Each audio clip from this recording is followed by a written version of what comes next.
Pull up if you really with it. Pull up if you really with it. Wake up. What's good, Sneak?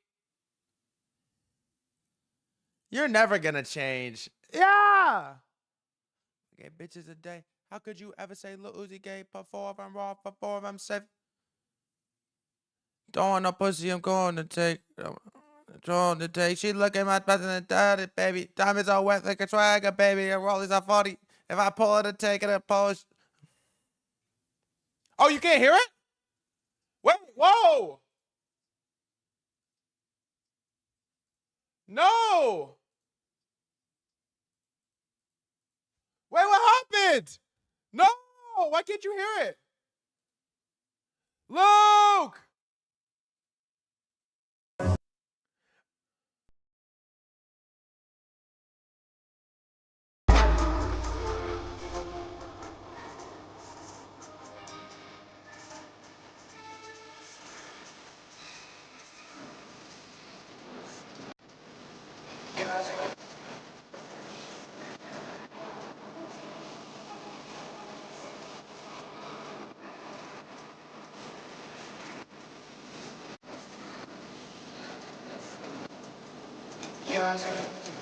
Y'all in my rollie, y'all in my body. This AP in a hand automatic. Whipping that one in the kitchen by bastard. No.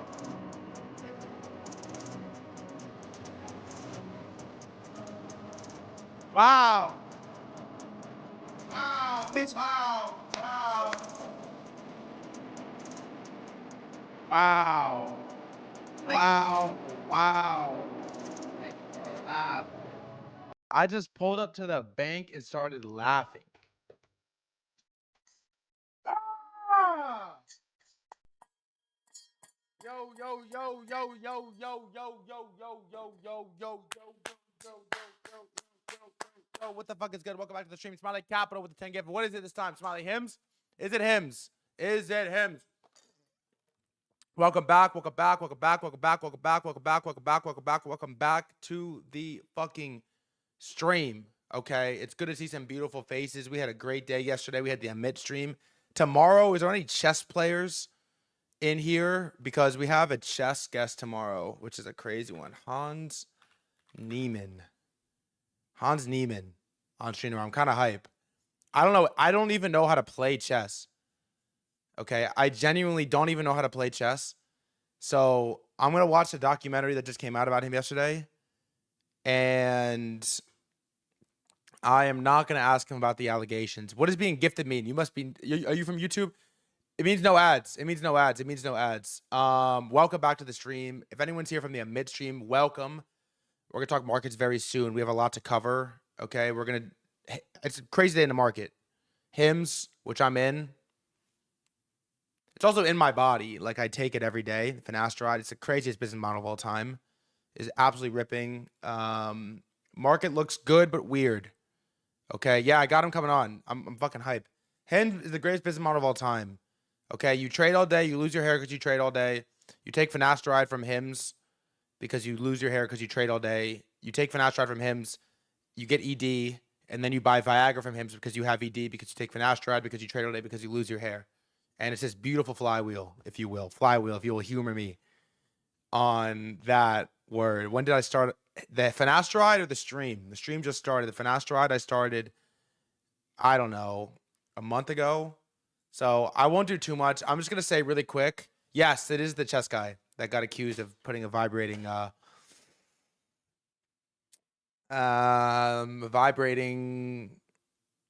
object. I don't know exactly what I would call it, but he did get accused of a anal device of sorts, some anal concoction of sorts. Okay, your mom, thanks for the 5 gifted. But I will just say, I ever since he beat Magnus been crashing out a little bit. I'm just gonna say, how did they find out? I don't know actually.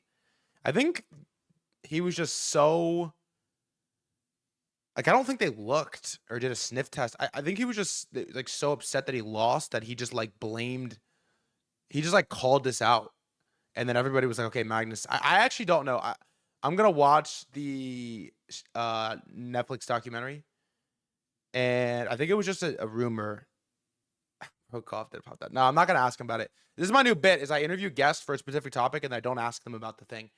So when we get Michael Saylor on, my goal when we get Saylor on, which will probably happen relatively soon, is to not say the word Bitcoin the whole stream.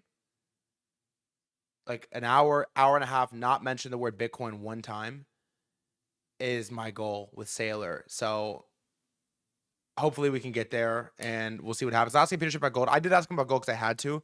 But all right, we got a lot to talk about. Let's get into it. Wasting time. Roll call, baby. Roll call, roll call, roll call. Shrek, what's good? Rex, what's good? I want Lambo, what's good? DJN Live, Vibla, what's good? Caleb, what's good? Alex, Jackson, Ray, what's good? Cy, what's good? Kevin, Ether Soul, Tom, any first-time chatters? Levi, what's good? Rex, Sneak, what's good?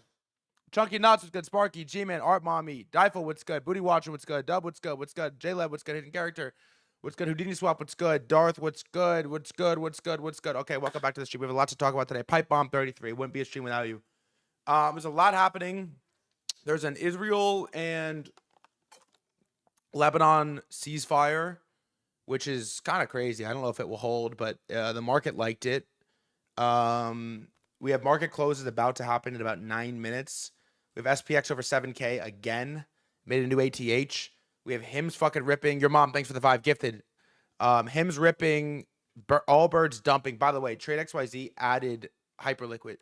Trade XYZ, which is Hyperliquid uses on the front end, added 10x leverage on all birds, brother, today, which is insane. They have been very slow rolling stuff out, but they added 10x leverage on all birds, which is nuts. It's down a ton today. I think it's on 30-40% after a 400-600% move. Opus 4.7 just came out. Has anyone used it yet? We're going to talk about that. We're going to talk about Zohran Mamdani basically putting a hit on Ken Griffin's head. Okay, we're going to talk about the oil moving. I haven't done oil in 3 days. Also, I haven't done Pete Hegseth in days. He's in the intro today. We're going to talk a lot. I'm going to do a deep dive on HIMS. We're going to do a little deep dive into the peptide black market. I'm obsessed with it. We're going to talk some more Pokemon. We are going to talk a little bit of crypto. We have a lot to cover today. We have a lot to get into. It's going to be a fun stream. Tomorrow will be Friday. We have Hans coming on. An interview got me to start posting more on socials. Hell yeah. Welcome, brother. Welcome, welcome, welcome. And we'll do a little crypto at the end. There's a lot going on. There's a lot to cover. Couple intro things real quick. Number one, it's the last day I'm going to talk about it. It's the last day. I paid my taxes yesterday.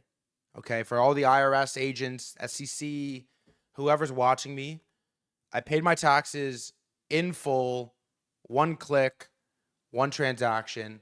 I sent all of it off. I had to sell some Bitcoin. I had to move some stuff. It was honestly a nightmare. I'm gonna be honest. I feel good. I feel good. I felt very. First of all, unreal amount of money. Okay, I'm not gonna complain about how much boo-hoo, boo-hoo, boo-hoo, boo-hoo, boo-hoo. I had to pay taxes. Boo-hoo me. I have a monster tax bill. Yeah. I'm in 54% tax bracket. Yeah. I know. But I'm not gonna lie, I feel good. Okay, slate's clean. I have big time losses in 2026 to work with, so I can make a bunch of money I have to pay for a little bit. And we started out the year with a binker. I see Elijah in the chat. A binker for HIMS, which has been a sick trade so far. Kind of hyped about it, so I'm kind of hyped to talk about that. But I paid my taxes. I feel fucking free. Crypto looks like shit. It actually looks decent right now, but relatively has not looked good the last couple days. And taxes are done. We can trade from a clean slate. My head feels clear. Like, I feel like I can fucking make trades now. I'm not worried about what the number is, anything. I'm going to actually pay quarterly taxes this year. I'm going to try to track it better. I think that's the loss, is not paying quarterly taxes is brutal, because then you get this massive number. You don't even really know what it is at the end. They just hit you, they slap you with this number, and you're like, what do you do?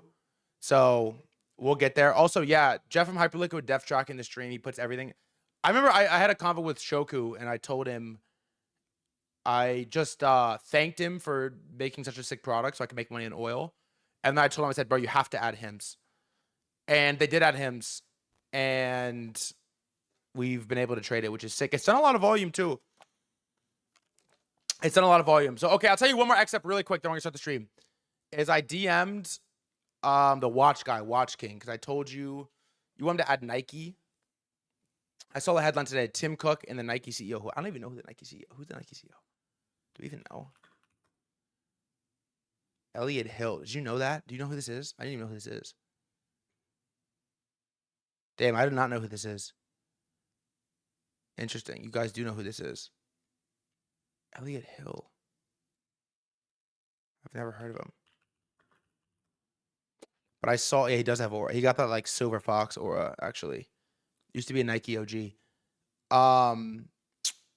Tim Cook and you putting tax money in Bitcoin's crazy work. Don't worry about what I got going on, bro. Tim Cook and him bought 2 million shares of Nike at like, I don't know, what, $63, $4, $5 a share. It's been a lot. They just put a lot of money in it. And for some reason, I've seen a lot, get a grip. I've seen a lot of people posting Nike on the back end of this Allbirds thing. I made a shit post about it. It banged. Nike's getting a lot of coverage recently. So we'll talk a little Nike at some point here as well. But if you're watching on YouTube, Twitter, and you want to chat, twitch.tv/threadguy. Okay, quick intro topic. And then we're going to hit it. Is I DM'd the watch guy. Okay. And I said, look, I'm ready to buy this watch. You guys know the pink. You guys know the pink low Cartier. I'm ready to buy it. Da, da, da, da. But I said, look, I know nothing about watches. And so he's it's Watch King in his boy. And so I DM'd him and I said, look, I know nothing about watches, but I need to know, like, I need to have this watch. I want to buy this, but I just need to know. It's not going to change my opinion, but I need to know, is this gay? If I were to wear this out and the Watch King were to see me, would he tip his cap and like nod? Or would he in his head be like, that kid is a fucking the worst. Fuck that kid. That thing is so ugly. And he's typing backspace, backspace, no typing. He's typing backspace, backspace, no typing. Typing backspace, no typing. And then finally he responds and he goes, look, bro, I'm going to be honest with you. The thing that's awesome about watches is you can wear whatever you like and it doesn't matter what anybody else thinks about it. And I was like, man,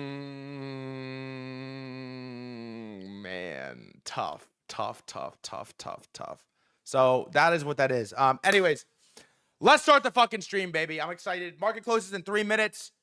Market closes in 3 minutes. Yeah, he just wants the commission, right? Market closes in 3 minutes. And we have a bunch to talk about. First and foremost, let's just start with Pete Hegseth. This is the clip is all over my feed. And I haven't said his name in a couple days, so let's start here. So the prayer is CSAR 2517, and it reads, and pray with me, please. The path of the downed aviator is beset on all sides by the iniquities of the selfish and the tyranny of evil men. Blessed is he who, in the name of camaraderie and duty, shepherd the lost through the valley of darkness. For he is truly his brother's keeper and the finder of lost children. And I will strike down upon thee with great vengeance and furious anger those who attempt to capture and destroy my brother. And you will know my call sign is Sandy 1 when I lay my vengeance upon thee. And you will know my name is the Lord when I lay my vengeance upon thee. So the prayer is CSAR. Guys, we've seen a lot of Pete Hegseth clips over the past 2 months of this war. This might be the craziest one. This is like yeah, amen. This might be the craziest one, actually, from Pete Hegseth. This guy has access to our nuclear weapons, by the way. I mean, he's kind of a complete lunatic, I'm not gonna lie. But yeah, this came out. We actually haven't heard from him in a while, and we just saw this. So pretty crazy. Another thing that we're seeing a lot of, this is someone posted this spotted in Hayes Valley. Things with AI will not end well.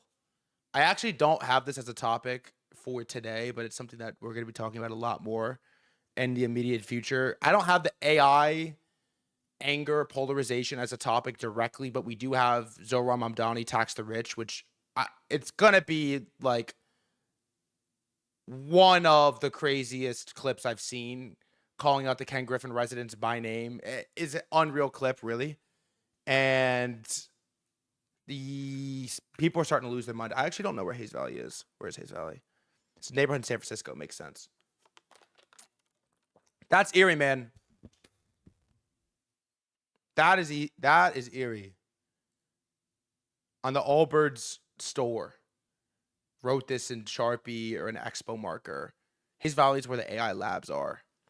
This is on the Allbirds store, which is chat. Who here lives in SF? Does anyone here live in SF? Does anyone here live in SF? I've actually only been to SF for like one day. I've been there for one day, one night. It was actually to go to the Phantom office, which is sick. It was a long time ago. So it was actually before I worked with Phantom, which is really cool.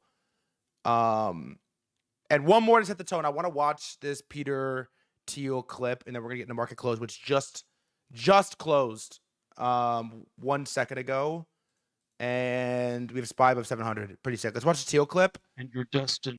and then let's start the stream, baby. Where we find ourselves, you're always told that you're a small cog in a big machine, and you're The audio this sucks. destined to become an ever smaller cog in an ever bigger machine. This is where the world is going, and that what you're supposed to do in business or in a university or in government is you're supposed to become an ever narrower specialist. This is terrible. When I'm watching this. Damn, I think it was a really good clip, but Peter Thiel on late modernity and hyper specialization. We're in a world where almost nobody's thinking about the big picture. You are always told that you are a cog, you are a small cog in a big machine, and you're destined to become an ever smaller cog in an ever bigger machine. This is where the world is going.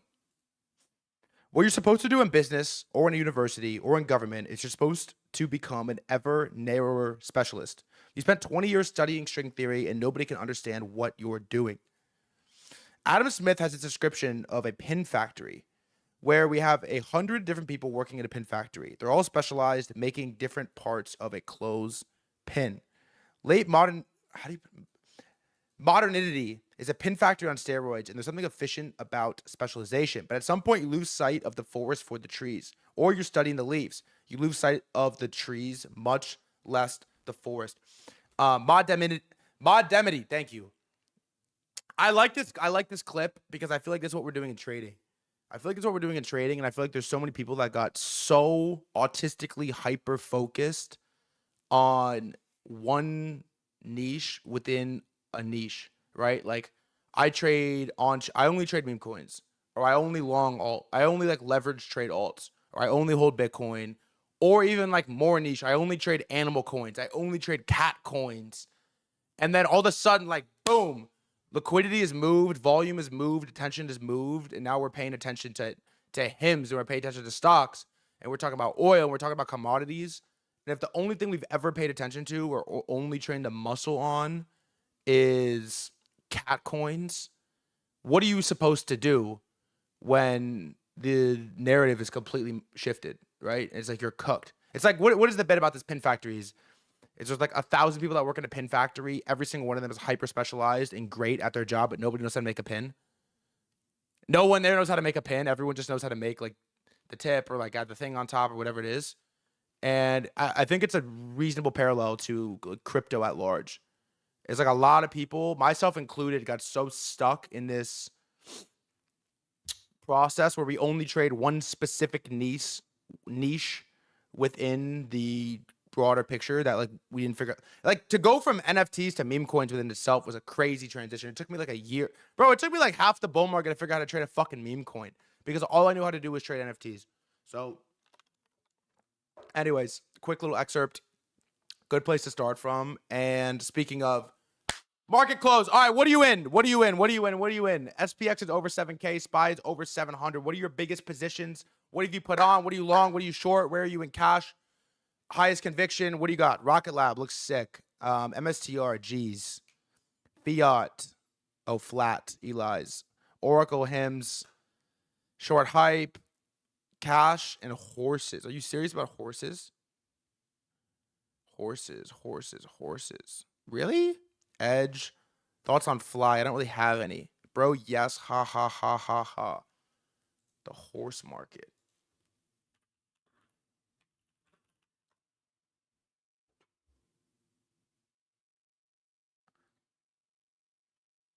Is there like a horse index? Horse market ETF. Let's see. There's no single dedicated horse market ETF. Mission continues to believe a random ass market exists. There's no single dedicated horse market ETF for buying and selling horses, but investors can gain exposure to the industry through fractional ownership platforms by investing in companies linked to horse racing. My Racehorse allows investors to buy small shares in thoroughbred racehorses. Really? View horses. Sing Lady Sing, $84. What do you buy? Like, you buy what percent of the horse do you own? 0.01% share. Jeez, these things are fucking expensive. Wow. This is insane. Is there like a horse stable ETF?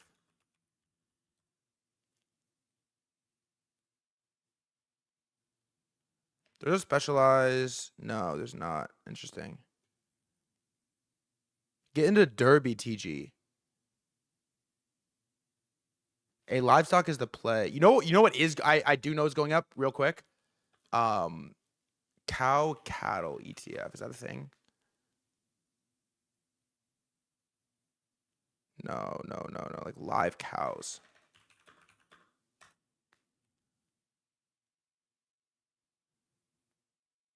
The Wisdom Tree live cattle.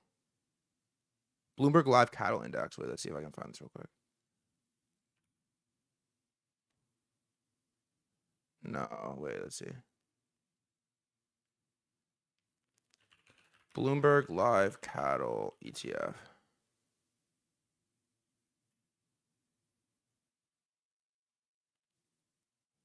I really need to focus. This. No.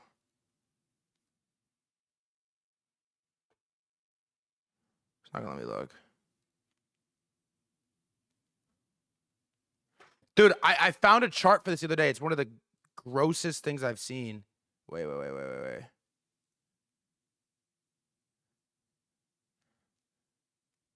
me see. 1 month. Yeah, bro, it's up only. Look at this shit. Look at this. Live cattle ETF. Look at this, bro. Live cattle ETF. You could buy a cow. This thing was I guess it's not a cow, but you could have bought this thing for like $100, $120 in 2020. So it's up like a very clean 2x and some change. You fucking love to see it. All right, let's go. Market close. Let's go over it. My dad's cow died at the bottom. I'm sorry to hear that, man.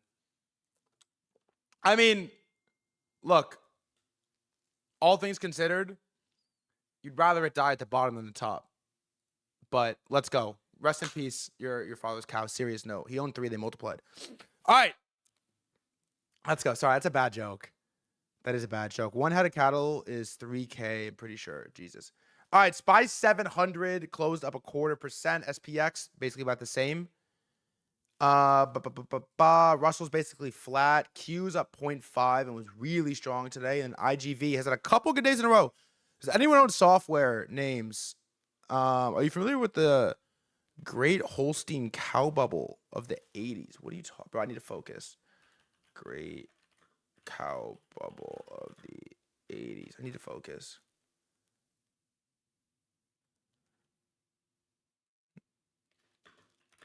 In Canada. Okay, cool. We'll come back. Save it. Bro, cow sold for 1 million Canada. Save it. Sovereign's had 2 good days in a row, but it still looks like shit. All things considered, compared to everything else. But it is up 2% today. Not bad. Crypto, across the board, not bad as well. Crypto, to me, just feels weak. I don't know how to explain it. The chart looks decent if you're just trading the chart. But narrative-wise, we feel very weak on crypto. I don't exactly know what it is. And also, yeah, we'll look at some of these alts. Peanut is ripping. A lot of garbage is ripping today. It's not really the best sign. But Hype is about $44 right now. VIX is down to 18. Silver's at 78. It's trading decent. Solana actually had its strongest move in a while. Okay, Solana's at $90 and has a pretty nice candle. Zcash is at 345 and is surprisingly weak. Monero basically pegged the same price. ETH 2350. Gold is 48. I longed Sol at 86. Ugh. BTC looks pretty good. I mean, a breakout here, we could be cruising to high 70s, 80s. High 70, 80 maybe. It kind of looks like it wants to do it, but low volume. So we'll BTC 75.3. Stretches under 100, which means this is not a sailor buy. Let me just make sure. No, it's not sailor. At least not sailor from stretch. Energy here has actually had a pretty good day. Oil's up a little bit and kind of candling and looks a little bit interesting, to say the least. We'll go crypto alts next. Actually, let's do the garbage last. Our defense is down except for Palantir, which trading with software ETF looks pretty decent. I'm not in this name, but it's Amit's favorite. We should have the Amit index. It's Amit's favorite name, Palantir. Or I don't even know why I cover these chemical fertilizer stuff. I still don't know what any of these are. We should deep dive some of it. Everything's green. Let's go individual names in tech. AMD crazy day of 8% is nuts. Intel up 6 as well. Just disgusting. Really gross. Really, really, really gross. 70 is gross. Oracle up 5, and this is another Amit name. A lot of people are in this as well. A lot of people are in Oracle. Looks pretty good. SanDisk, sick day, up 3%. Microsoft up 2.2 and starting to look decent.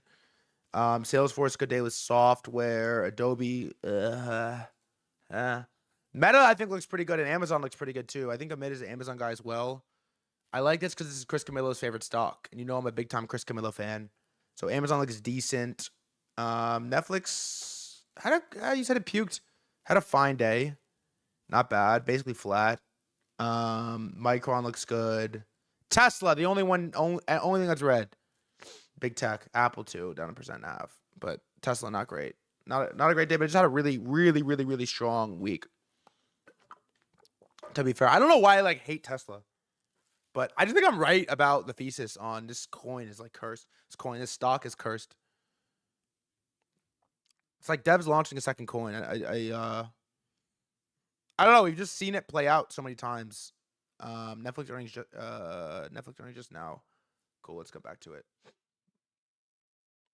A couple other individual stock names. We're gonna start the stream today covering HIMS.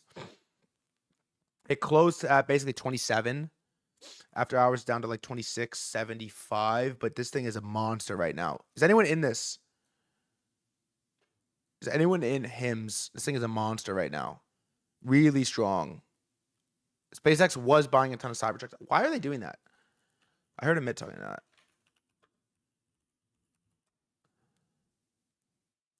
Tesla Cybertrucks were inflated by SpaceX buying.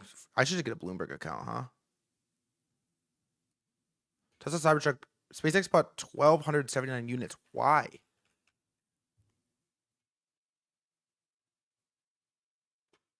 Mega poor retards faded HIMS.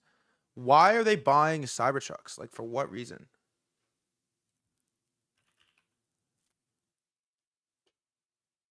Oh, damn. Netflix fucking puked after hours. That's what you were talking about?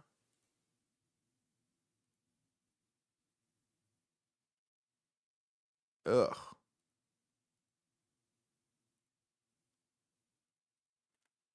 This thing's down to down 10% post market. That's disgusting. Why are they doing this? New registration data confirms Tesla Cybertruck sales are being propped up by Elon Musk's other companies. SpaceX alone bought 1,300 in Q4 2025. How many total Cybertruck sales Q4 2025? Dude, they bought half? What?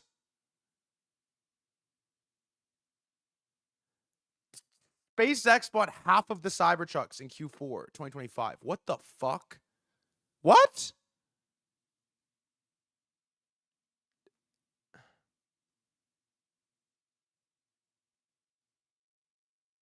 Wow.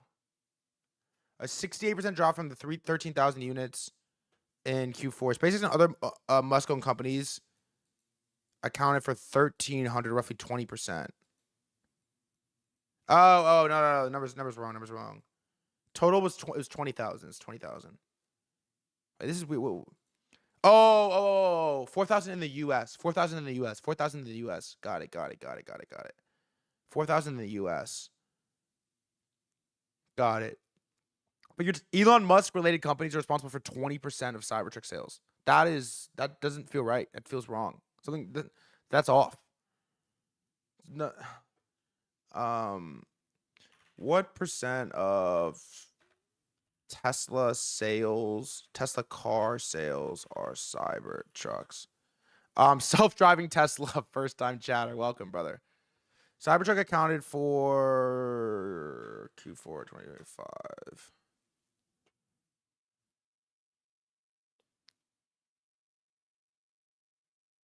How about like in 2025 total? Okay, it's not much though. It says 1.25 of deliveries. It's not much. Saw my moment. Welcome, brother. Where did you come from? You're just a daily watcher or what? Chad, does anyone here have a Cybertruck? I was so fucking close. I was really rich for like a couple months in 2025, and I'm like, I need a car. And I was so close to doing it. I was really close to doing it, and I didn't do it. I was really, really, really close to doing it. Not legal yet. An LDN. What is that? What is LDN? I was really close to buying a Cybertruck, and I was just like, it was like, London. It was like 90. And then by the time I got around to thinking about buying it, it was like 70. And then I'm like, oh, man, it's just so gay. I really just like asked I remember like talking to this girl, and I was like cracking some humor. I'm about to pick you up in Cybertruck, and she was like, no, you're not. And I was like, what do you mean? No, I'm not. And she's like, I'm not getting in that. And I'm like, what do you mean you're not getting in the Cybertruck? She's like, I'm not getting in that. I was like, all right, I'm not buying it. Fuck that shit. I'm not buying it. So I didn't buy it. Anyways, first topic of the day is going to be HIMS. But this thing is up with a monster day, up 11%. Anything else here we care about? Rivian had a nice day. This chart looks pretty decent, by the way. Rivian looks decent. Is anyone in this? This is the crypto Twitter special right here. It looks pretty good. All things considered. Coinbase had a decent day, up 2%. Circle up like 2%. SoFi up 1 and some change. Nike up 0.5%. I don't know why everybody likes Nike right now. It looks horrifying. It looks completely horrifying, but we'll see. Hood down 0.5%. Allbirds, look at this chart, down 35%. 35% is crazy. Is there any other names that you're in before I get to altcoins? Because it's scary over there. Before I get to altcoins, is there anything you want me to cover? Rivian, normal, Illinois powerhouse company. It's scary over there in the altcoin world. DoorDash is down like 0.3. Snap. Something I'm really into. Oh, music. I did see this. Let's see. What did it pump? See, remember I said yesterday it's going to be the diminishing returns of pivoting to .ai. Allbirds pumps what? 500, 600, 700% day one. MYSE does the same thing, pumps 130%, significantly less. Wait, let's look this up real quick.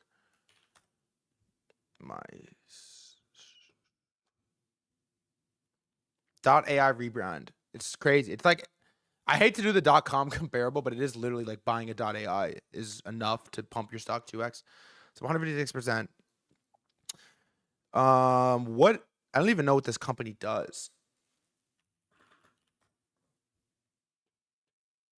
Formerly known as DatChat, is a New Brunswick, New Jersey-based privacy-first social media. What?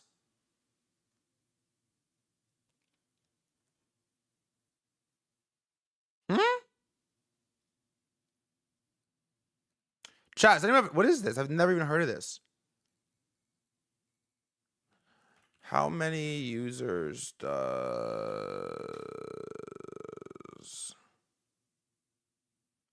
It doesn't say. It's privacy first. We don't tell you how many users we have. I've never heard of this in my life. Like, not once. It's not popular in crypto communication.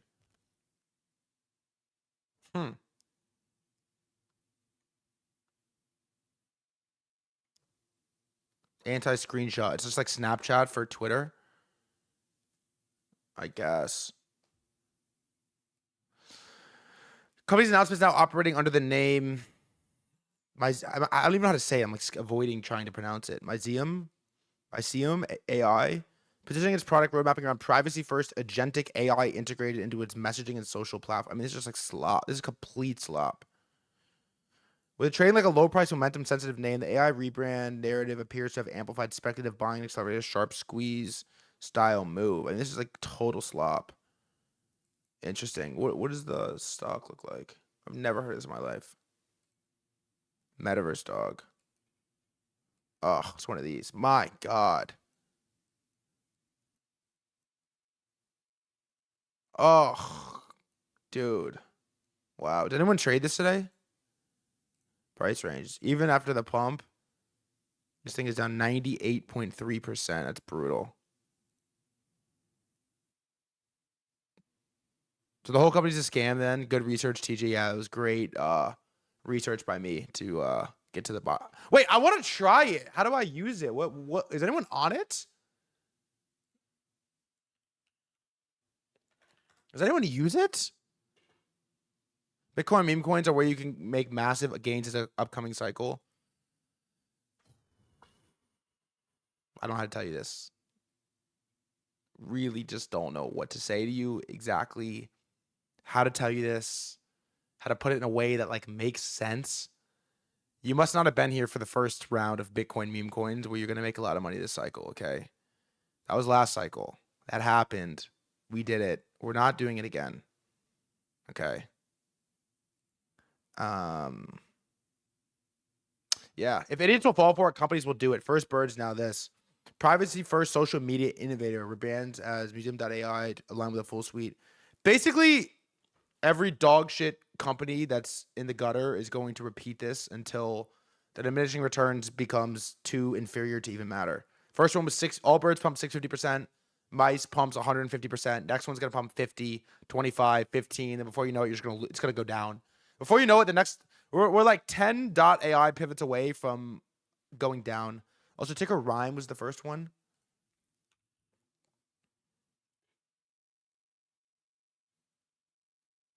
This? What is this? Jesus, what is this? What is this? What is this?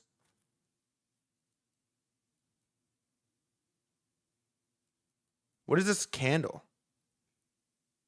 Talk more about HIMS. All right, we're almost there. All right, let me look at. Algorithmic trucking software.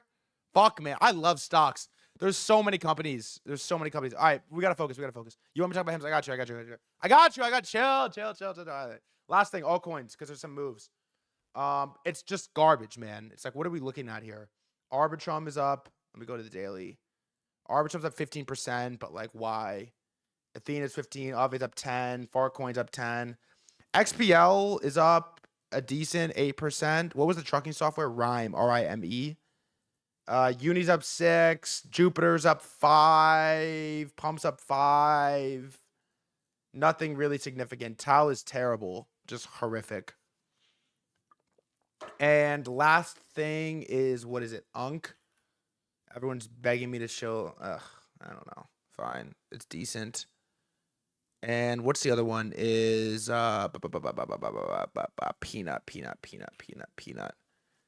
Peanut.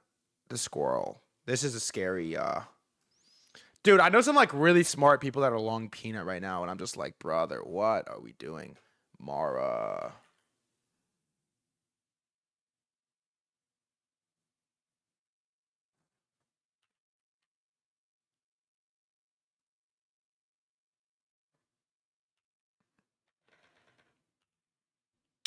Oh, this is the Bitcoin miner. Nice. They sold and pivoted to AI. No, they sold and pivoted to AI. Anyways, I want to talk about HIMS. Also, real quick, before I move on, does anyone use Reddit? Like, does Reddit still have pump energy on stocks? Sorry, I know people use Reddit, but does Reddit still have like finance motion, or is it just Serenity on Twitter? Like, that's the thing. Should we add this to our daily scroll in the morning or no? I wonder. Nah, just porn. Yeah, Reddit does a lot of porn. Yeah. Reddit does a lot of porn for sure. All right, let's talk about HIMS. I am in this trade. DNAP, thanks for the 5 gifted. Wall Street Bets Daily is extremely active. I just watched porn and stocks there. Nice. Yeah, Wall Street Bets is a shell of its former self. This is HIMS on HL right now, and it's made a pretty sick move. And so I want to learn about the HIMS move a little bit, and then I want to learn about the peptide gray market. Because, dude, the peptide gray market seems to be pretty fucking huge. They're calling it 328 million, but I think it's way bigger than that. And what was crazy to me, especially for you, for the people that are exclusively crypto here, is, bro, the market cap of HIMS is like 5 Bs. Watch the Dan Toomey video. Let's see. I have a whole flow I'm going to go through right now, but let me see. In late 20... Dan Toomey. Oh, this miracle drug? Okay, cool. Come back to this. Put it in... All right, so here's the daily chart on HIMS. It's disgusting. I bought this just like exclusively as a mega church attention trade, right? RFK comes out and basically says that there will be significant, they're just gonna be like significantly lenient. So today we took long overdue action to restore science, accountability, and rule of law. September 2023, the Biden FDA pushes a number of peptides into category 2 bulk drug substances that raise significant safety risks, driving a dangerous black market that puts Americans at risk. This is pretty huge, I think, the black market on this. I really don't know that much about peptides at all. I kind of want to learn about it today. I just use HIMS. I'm like a power user of HIMS. Okay, I use it. It was the easiest thing of all time. Like, I went to the dermatologist for my hair. He told me to get on finasteride and they could write a subscription. And I was like, nah, I'm just going to use HIMS. And they sent it to me. I use that shit every day. And so now after the nominators withdrew 12 peptides, the FDA will remove them from category 2 and will bring them to PCAC at its next 2 meetings beginning in July, where independent experts will rigorously evaluate each substance on its scientific merits using full clinical, pharmaceutical, and safety evidence. So what I'm really trying to figure out here is how big is the peptide market? Like, how many people are actually using, like, I realize we live in a bubble. Okay, I realize that, like, the people I hang around with and the people who we talk about on Twitter live in a bubble, right? Like, how many people in the world are actually, like, injecting Retta in their ass to get a leaner face? Or is it just the AI crowd on CT? It's hard to really know without hard numbers in front of us. And a lot of this is black market, gray market. So it's going to just be a lot of guesstimating. But what I do know for a fact is that the younger generation, like kids, fucking are obsessed with this stuff. And so my mom, shout out to my mom if you're watching, I want to read you a Facebook post before I start, right? Is my mom texted me and she says, how do I mute clavicular on Twitter? And so I told her how to mute clavicular. Actually, I didn't tell her yet, but mom, I will tell you how to do it, I swear. And then she sends me this Facebook post from like our local area, a mom on the Facebook board. And this is the post. It reads, here, I'll show you this at the same time. This is the post on the Facebook board. This is what it reads. Ready? Hi, everyone. I wanted to post this for informational purposes. For those of you that are not aware, there's a social media influencer / live streamer named Clavicular, maybe 20. that some of our kids may follow or look up to. He has made headlines recently because he has a 60 minutes interview on a strategy he pushes called looks maxing, essentially a quest for aesthetic perfection. It's quite terrifying. He uses multiple substances and does things like beat his facial bones with a hammer to make himself look perfect. On Tuesday, he made headlines because he overdosed on GHB in a Miami club while he was live streaming. Another tactic he is very open about is microdosing meth to make his face appear more hollow. Yes, you read that right. I can't believe the streaming services give this kid a platform. I guess when someone dies on their watch, they will do something about it. With that said, I saw some very informative posts on IG from the.truth.dr on the substances he uses in his quest for perfection of the perfect body, i.e. looks maxing. I cannot include her link, but you should be able to find her easily. If your kid has suddenly become obsessed with how they look and are seeking perfection, please keep an eye out and make sure they aren't listening to Clavicular.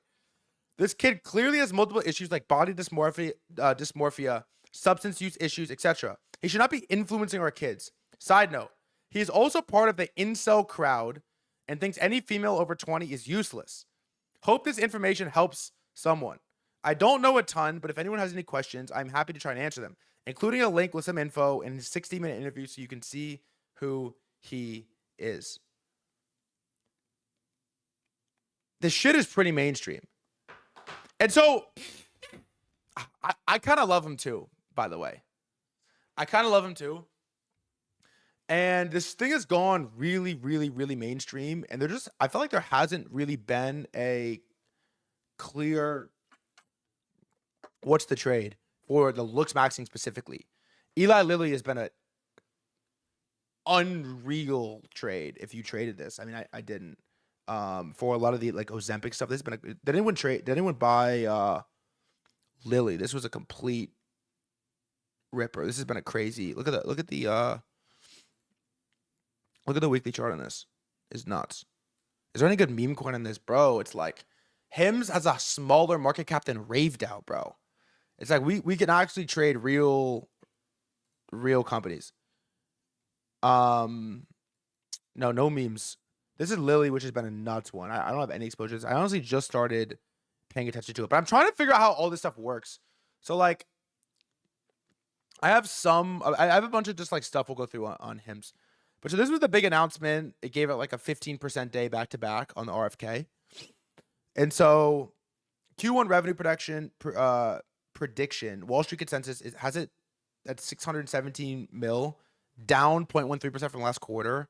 I think it trades at like 30, 35, 40 PE, which is higher than the average, but it's not crazy. It's not like ridiculous. They just like don't make that much money. They don't make that much money. Their distribution for a lot of these legal drugs. And I think there's excitement on like what they have like I think they basically just sell finasteride and dick pills. That's what they sell. It's the best business model of all time. You trade, you lose your hair trading, you buy finasteride, you take finasteride, you get ED, you buy Viagra from them, and you just never leave the cycle. But they don't really sell that much.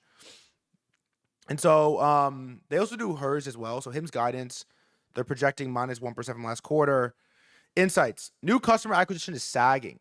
Year-to-year new customer sales is down 33%, consistent with the minus 20 and minus 45% decline seen across most of 2026.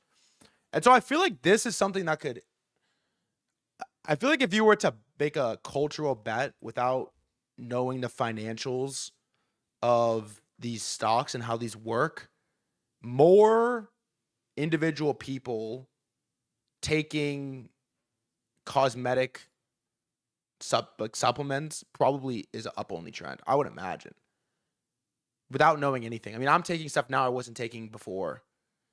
And it feels like this entire new gen that is relatively young and doesn't have that much money is also getting sort of radicalized on taking cosmetic supplements.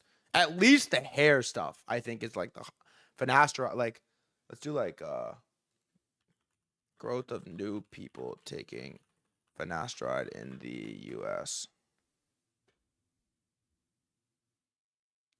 Yeah, look, the number of new people taking finasteride in the United States has surged significantly, with prescriptions tripling between 2017 and 2024. In 2023 alone, there was approximately 7.5 million finasteride prescriptions and an estimated 2.36 million patients using the drug in the U.S. Let's see, like, finasteride growth in the U.S. Yeah, it surged 200% in the last 7 years. The market is expected to grow from 550 million in 2025 to 777 million by 2030. Biggest consumer supplier of finasteride. I'm late as fuck, gang. Welcome, brother. That felt kind of low. American Co.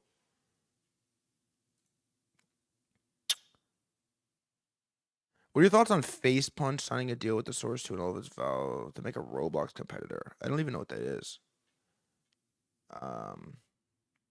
Which company sells the most finasteride by number? How is peptides connected to HIMS? Well, the reason peptides is connected to HIMS is because basically the Trump admin is like really pushing to force legalize suppliers to be able to sell this stuff. And so the thesis is that there's this massive there's this growing market of peptides and like weird drugs.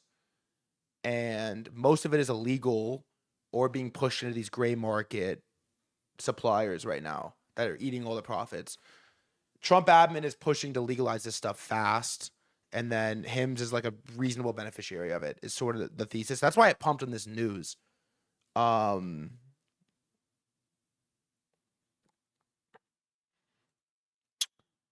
American Co. originally developed finasteride, marketing it as a Proceba, 1 milligram for hair loss.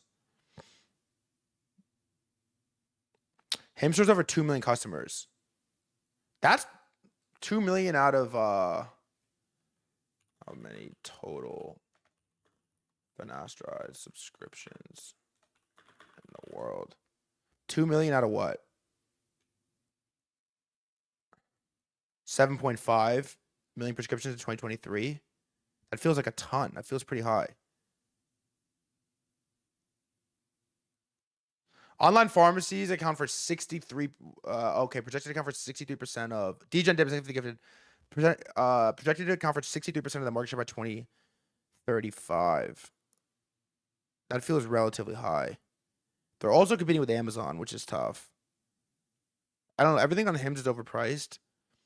Yeah, I didn't even look at the price, to be so just real with you. I didn't even look at the price. I just bought it. Because I was like, I don't know, it feels the most legit. I didn't really want to take it from this shady dermatologist. And so, new customer acquisition is sagging. Year-over-year customer sales on 33%. Consistent with the -20 and -45% decline seen across most of 2026. New customers comprised of 40 to 50% of sales a year ago versus mid 20% now. Wait, how much is finasteride? I don't even think insurance takes it. Dude, really? %, chatter? Yeah, it's not that expensive. $5 to $20 per month. Not bad. Thank you, Malcolm. Yeah, this is like it's not crazy expensive. It's not that hard to get. I'm not advocating for the finasteride. I'm kind of scared of the side effects. I'm not going to lie. I'm actually genuinely scared of the side effects. So I have here's a bear post about it. And one of the things I'm trying to figure out is like, okay, if this is such a sick business, and I feel like every attention trader over the last year has been like, how do I long looks maxing? How do I long looks maxing? How do I long looks maxing? And everyone's like HIMS. But the chart looks fucking, I mean, it looks horrible, right? Like, how did we get here? Why not just use minoxidil? Because minoxidil just grows your hair, but doesn't stop you from losing it. So it's sort of like counterintuitive. It grows new hair. I want to read this. I took it because now my dick won't work. I don't know what to say about that, really. There are moments in an investor's life when a position must be reevaluated, not because the stock price fell, but because the conviction that once supported has been systematically eroded. This is one of those moments. This is a little bit old. This is like a year old. Year old on the dot. So stock price at this, when this article was posted, is like what?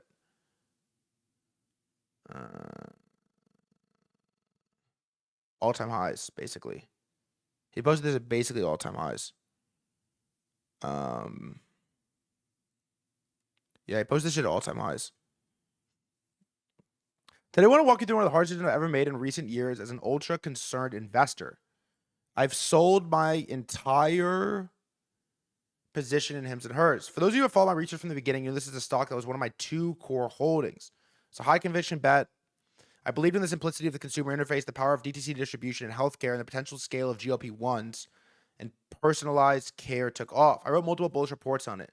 Some of you likely subscribed because of those reports. GLP-1 is like what, Ozempic? Yeah. I started financial at 19. My basic guy's not starting at 14. I'm on it now, but I'm scared of it. Okay. But I've sold. I want to be transparent. A decision rooted in discipline. So keep in mind that this guy sold his shit at ATH. This isn't about market timing. It's about reacting to volatility or Reddit narratives. It's about doing the work, about talking to the people, about questioning the original thesis. When you run a 2-stock portfolio, as I do, there's no room for delusion. I like that. Does anyone here run a sub, I don't know, 5-stock port? 5-asset port? I like that. It's very interesting. Yes. Yes. What's good, Stacks? I own top 3 positions at a time. Like 6 right now. Okay. Listen to the bear case with open mind. Recently, I sat down and forced myself to look at HIMS from a different angle. I challenged my assumptions. I reviewed the entire business model, not as a fan or early investor, but as a skeptical analysis. 1. HIMS is a marketing company, not a healthcare company. This is the most fundamental insight. Behind the beautifully polished app, influencer campaigns, and viral content, there's no defensible infra. No medical backend, no proprietary diagnosis, IP, or systems. If you remove the marketing engine, you're left with something shockingly thin. Compare this to Oscar Health. Let's see how he's done on this.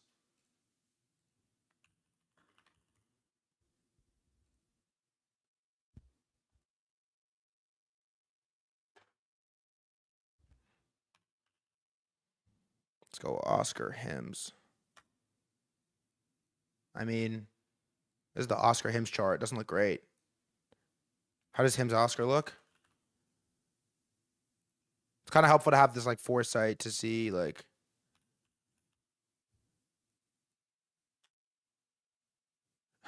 How do they both look terrible? How does it look like shit both directions? Okay, this is a fair call out. It's a fair call out, but isn't everything just a marketing?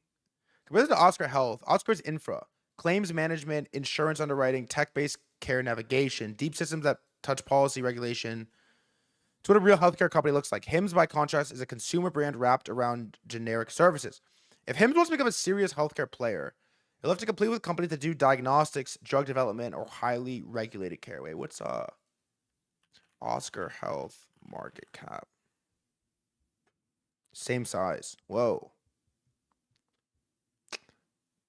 Did this pump on the news yesterday? Is up? Interesting.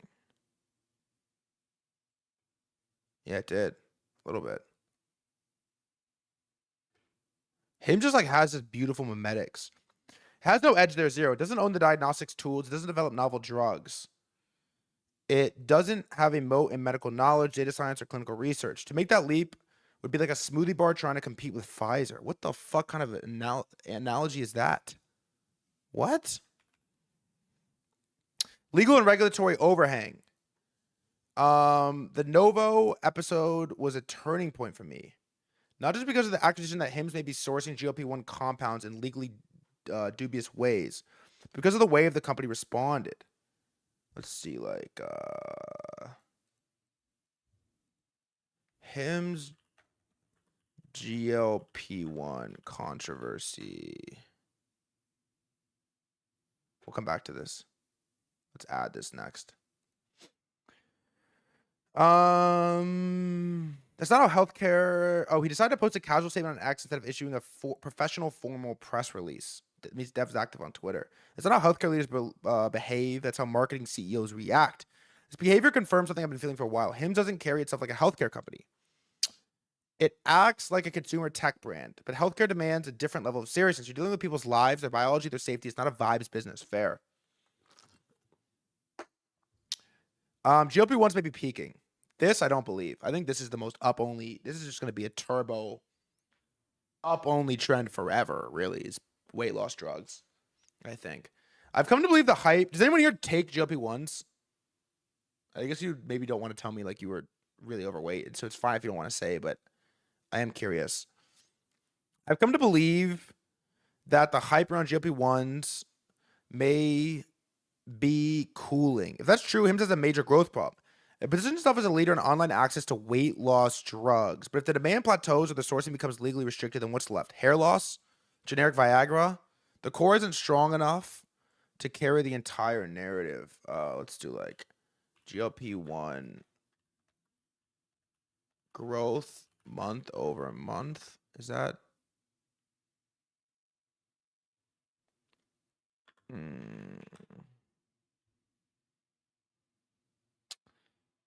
Jeez. This is crazy. We did see Netflix earnings. GLP-1 prescription rates continue to rise in 2025, exceeding 7% of all U.S. prescriptions by December. 7% of all U.S. prescriptions by December.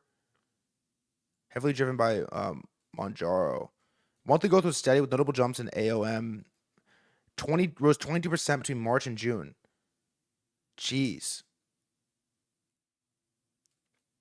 It's 7% of all subscriptions, like, or prescriptions, like, period, in the U.S. All? What does that even mean? That means 7%. There's 150 people in here. That's insane. There's like 10 plus people. That's crazy. That's crazy. Thin margins, questionable economics. Despite rapid revenue growth, the unit economics are murky. CAC is still high. Churn is underreported. The profitability path remains vague. The company talks about adjusted EBITDA. When you look closer, the actual operating leverage is minimal. My own research with they are a dropshipping company, basically. With the Zava acquisition. What's Zava? Zava HIMS. It's a digital health platform in Europe.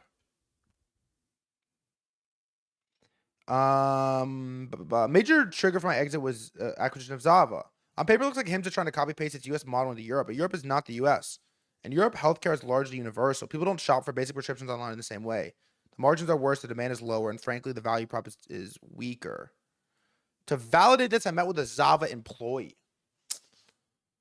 This is important. If the U.S. growth story stalls and the European expansion plan lacks any real economic power, then where's the real long-term runway? Last, the feel of the business. Here's something that doesn't show up in the models. The feel, the texture of the business. The deeper I look, the more I talk to the customers, industry insiders, and people on the ground, the more I realize something uncomfortable. HIMS and hers is a very thin business. No moat, just a sleek UI, It is very clean. No ecosystem, no proprietary loop, no core asset. I just don't know anything about the healthcare business, to be honest. I've also noticed that the short interest in HIMS has remained elevated. I think it's worth saying this out loud. Many short sellers are intelligent. That's a little bit of a, I don't know. That's a tough one to bank on. They may be cold and unpopular, but they do their homework. They don't bet millions against a company unless they see structural issues. I believe many of the shorts and HIMS are seeing exactly what I'm seeing. This did play out very well. This wasn't easy for those who will leave. Damn, he's like a HIMS-based subscriber group. So where did the money go? I sold HIMS. I freed up capital. I didn't park it in cash. I rotated something that fits every single criteria I value. Essential, durable, scalable. Deeply misunderstood. Built for long-term compounding. If you've been following my research, you probably have a guess. But I'll tell you where. In my paid post. Okay. I mean, this is from 2025. What do you want to know? I'm a biologist. What do you think of HIMS?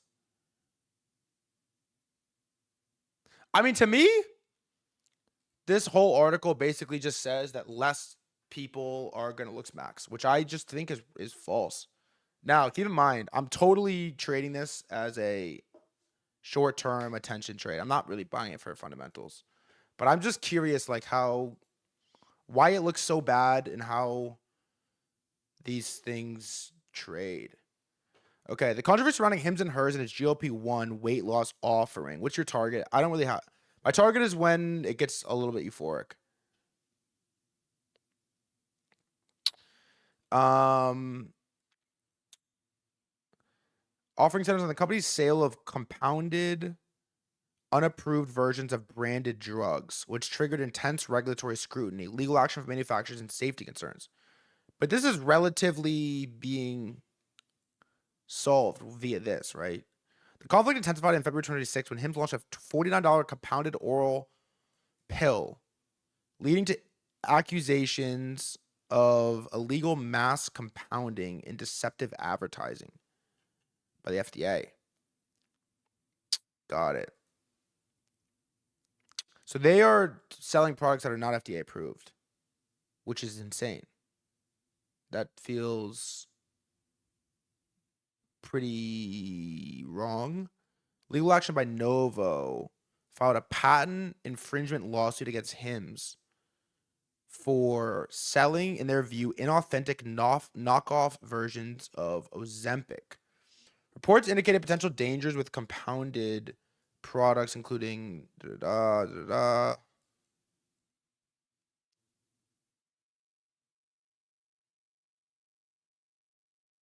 Okay, following the pressure, they halted the sale of its compounded oral pill just 2 days after the launch.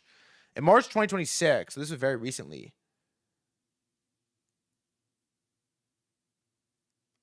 HIMS reached a deal with Novo, agreeing to stop marketing compounded GLP-1 drugs and instead offer branded, FDA-approved, and safe alternatives on the platform. The controversy caused significant stock price volatility, with shares falling 35 to 50% in 2026. The controversy highlights the Wild West nature of the compounded GLP-1 market, which flourished during shortages of branded FDA-approved drugs. While compounders argue they are providing essential, affordable access to popular drugs, manufacturers and regulators argue that mass-producing these drugs without rigorous safety checks poses danger. Interesting. And so Novo sued them. They filed a patent infringement lawsuit. Let's go like Novo patent infringement lawsuit, HIMS. But then they just made a deal. Like they just signed a deal. They dismissed, as of March 2026, they dismissed its patent infringement lawsuit against HIMS after the two companies reached an agreement to sell Novo's weight loss medicines on HIMS platform. So they're just... Got it. But so the thing is that they don't make any of these drugs, right? They're just a they drop ship. But that's relatively valuable, right? Like, at least in consumer. Novo's dismissing its patent infringement lawsuit against telehealth company HIMS and hers, as the two companies have reached an agreement that will see Novo's weight loss branded medicine sold through the HIMS platform. The FDA permits specialty... too much, sorry. The FDA permits specialty pharmacies and other companies to make compounded versions of brand name drugs when they are in short supply. I see. And the booming demand for GLP-1 drugs in recent years prompted companies like HIMS to jump into the multi-billion-dollar market for drugs, with many patients willing to pay cash. But in 2024, the FDA said they're no longer in shortage. But companies like HIMS relied on an exception to keep selling their versions of medications because the practice is still permitted when a prescription is customized for the patient. So they found a little workaround here. Got it. So as part of the deal, HIMS will offer an oral and injectable versions of Wegovy and Ozempic later this month. They will also stop advertising compounded... so when drugs are in shortage, other companies basically get the free reign to sell them. The FDA declared it no longer in a shortage in 2024, but then HIMS had some fucking workaround exception to keep selling it. And then Novo freaked out and was like, absolutely not. And filed a patent infringement lawsuit against HIMS. HIMS dumps 50% because they're doing shady shit. They take the drug down after 2 days. And then they just signed a deal with Novo to sell Novo's version. Probably worse margins, but fixes the regulatory scrutiny. And then stock doesn't recover. I see. So that's basically what happened.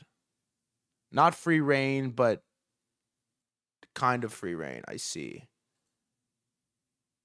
What is this chart of again? Oh, this is peptides. Google Trends. Look at this shit. How crazy is this? So they basically end up with worse margins. Wait, can I? How can we figure that out? Like, HIMS margins on Novo GOP1. We're about to get fucking smart at this shit. Marginally weaker short-term margins, but then they also fix the legal risk. It's less profitable, obviously. Can we see like HIMS subscriber growth? Is that the right word for this?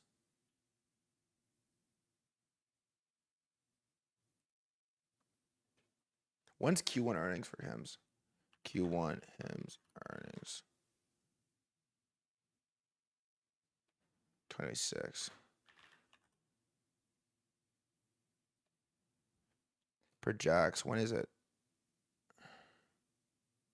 May 11th. Oh, this is kind of interesting. Wow, this earnings are sick. Okay. It's May 11th. It's May 11th. They project 600 million to 625, representing 2 to 7% year-over-year growth. What is like? Was it Orca? No, Okra. Wait, what was that company called? Oscar. What's like Oscar year-over-year growth?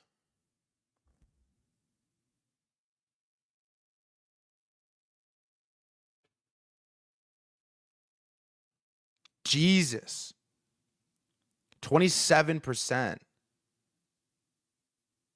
However, 2025 profitability was pressured with a net loss of 443 million due to medical costs, despite 17% revenue growth. So they're losing money. They're fucking losing money. They have 3.4 million members. Despite revenue growth, Q4 saw a $350 million net loss due to a 36% year-over-year rise in medical costs. How do they lose so much money? It's the same market cap as HIMS.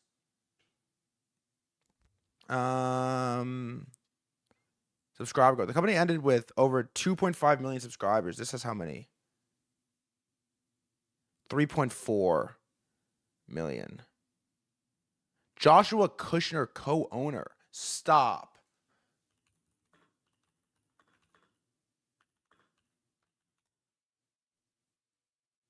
Dude. Joshua Kushner is a co-owner, director, and vice chairman of the board for Oscar Health, a technology-driven health insurance company founded in 2012. Joshua Kushner in relation to Jared. Younger brother of Jared Kushner. That's crazy. Interesting. Okay, their earnings come out on May 11th, 2026. The company ended 2025 with 2.5 million subscribers. Interesting. It's all connected, bro. It is. It is. Okay, wait, let's go back. So this is peptides. Okay, so Serenity, who's like, I guess just the GOAT now. I don't know what else to say about it. Here's HIMS chart at the moment. This announcement is the most bullish catalyst of HIMS revenue reacceleration to date. It's amid 30% of the float sold short. New Novo partnership lawsuit dropped. New global acquisitions, recovering macroclimate. Short sellers are likely in trouble. HIMS could capture market share at 70-80% gross margins, typical of their compounded products for the holy grail of the gray market TAM for peptides. This is what I want to learn about. The gray market peptides is so lit. E.g., healing BCP. They are probably the world's largest independent DTC distribution network. What does that mean? DTC distribution network. What do you mean probably? Couldn't we figure that out? Direct to consumer. Got it. So just running a peptide protocol subscription between $150 and $300 for 200K subscribers is $360 million high margin ARR. It's just one example, but they have a worldwide net of customers. They burn through capex last year to acquire peptide manufacturing facilities too. I said HIMS would need fundamental changes to 4 shorts to cover. HIMS, I swear we're not going to spend the whole... I want to talk about gray market a little bit more. I'm not going to spend the whole stream on this. HIMS acquires peptides facility. What do you got? Whoa. This is old, though. This is old. Acquisition. This is old. This already happened. In February 2025. Damn, that's like an old pull. That's a really old pull. They're early to this. I want to watch like a minute of this. This is the guy that runs Max, who runs Superpower, who did a debate with Martin Shkreli. Let's just watch the first couple minutes of this. You're listening to an emergency episode of Members of Technical Staff. I'm here once again in the Superpower office with Max Marchioni, the founder of said company. Thanks for having me. Thanks for having me. It's good to have you back here, man. You're the honorary SF Aussie. So, yeah. So we complete the mafia when you're here. I think that's actually a great way to put it. Just so that people know, the security actually just let me up even without you today. You know that? Oh no, we could be anybody. But basically, what has happened is, finally, after I say finally, it's only really been a few months of sort of talking about this thing, but the noise has grown louder and louder. But Secretary Kennedy, so RFK Jr., has come out today and essentially announced the reclassification of peptides, right? Or a select amount of peptides from category 1 to category 2, here's the thing. Announcing that they're going to reclassify them. Yes. They haven't actually reclassified them yet. That's a good clarification, because I was under the impression that this is it. And everyone is reacting like this is it, right? That's actually a good point. That's actually, I didn't exactly consider that. So the irony of this is the markets are going bonkers, Twitter's going bonkers, and the reality is this is like a more formal version of what he said on Joe Rogan's podcast, which we're going to reclassify. No, the difference is there's a date he's put out there. Yep. I think it was 23rd of July when the FDA is meeting to discuss the peptides, and he named the specific peptides. He did, well. yes. See, I mean, it even got me because I figured, well, there's been so much talk. Again, he essentially announced or everything this guy's touched. Max did a quasi announcement on the Joe Rogan podcast. We're watching like 1 minute. Podcasting, by the way, where all policy will be announced going forward. Yeah. We're waiting for government policy to be announced on the Mott's pod. That's how you know I will have made it. I love this RFK post because he opened as if it's an announcement. Today, it's like, what is today? Let's because I think HIMS, not financial advice, by the way, so congrats if you hold HIMS. Not financial advice, by the way, but congrats if you happen to be holding HIMS beforehand. Well, you've had a great day, haven't you? And, it's kind of the irony is nothing's happened yet. But anyway, getting into this post here, so Secretary Kennedy says, long over Biden safe withdrew evidence up for fragments. Podcast is a feature. Mott's mentioned. Okay, DSIP, dihexacetate, ibutamorin, mesylate, Semax. We're going to talk about epithermosin alpha 1 off the list. Okay, interesting. We've got like melanotan. Guys, you can tan now. Yeah. But we're laughing too much, bro. I'm trying to learn about fucking peptides. We're laughing way too much. It's basically like most of what I have on the HIM stuff. There's this. Is there what? Was there more about that? How will you compete with HIMS? Oh, actually, let's see this. Well, first of all, there's one that says, how will you compete with HIMS? Because we talked about Superpower getting in the market once it's legal to do so. Yeah. And so, the next question is, how would you compete with somebody like a HIMS? Yeah, I don't think of it as like us versus HIMS. Such a founder answer. Competing, right? Yep. Like we go after slightly different customers, we have different brands, we have a different platform. The market's massive, so I love HIMS. I think HIMS is going to do really well. Yep. I love us a bit more than I love HIMS. I think we're going to do incredibly well. Wow. I want to do better than HIMS, obviously. Yes. And I think we're in a good position to do well off the back of the peptide trend. So I don't see it as like zero-sum competition. Cool. And then we got timestamp. Anyways, so this human post, like, I feel like a lot of the peptide guys are not huge Andrew Huberman fans, but consider this arc. Peptides were around in niche communities, GLPs from pharma, then exploded. People realized they could take less or source them elsewhere. Regulation enters, and now gray and black markets are going bye-bye. Companies like HIMS and clean compounders are set to soar. So, I don't know. They're just going to PvP each other. Yeah, I think they're very similar. Like, I don't know exactly how this plays out. Maybe one of the last posts will read on it. Bet on HIMS chart today was the most I've seen in a long time. It rivals a Novo deal. Yeah, I mean, I guess the important note here is like, I'm obviously not a financials underwriting expert of these stocks. It is pretty wild to see the great financialization of everything. Andrew Huberman ripping tickers. Everyone's a stock picker now. Everybody trades stocks now. Everyone's a stock picker. Everybody with influence is a stock picker. Trump talking about Palantir by name. Everybody is. But it is worth noting, I guess, that nothing actually happened. Like, the market wants to rip this, right? But it's sort of an announcement, if you will, on the Kennedy thing, which I didn't really consider. He did talk about it on Joe Rogan. It is an announcement, like 100%. And so I'm in a trade still. I haven't much size in it. I've just traded it because I wanted to trade, and it's gone relatively well. But I'm not even gonna make it for them to do the thing. The second momentum goes against me, I'm probably just gonna be out of it. It's a quick like mega church trade. But last thing I'm gonna look at HIMS specifically is they did a Super Bowl ad. I want to watch it. They are a marketing company, and marketing is pretty sick. I want to watch Super Bowl ad. This is a Super Bowl ad. It's from last year though. Obesity is America's. It's like a fat person thing. All right, let's watch it. That sounds brutal. Obesity is America's deadliest epidemic. This is America. 74% of us are overweight, and obesity leads to half Is that really true? 74%? a million deaths each year.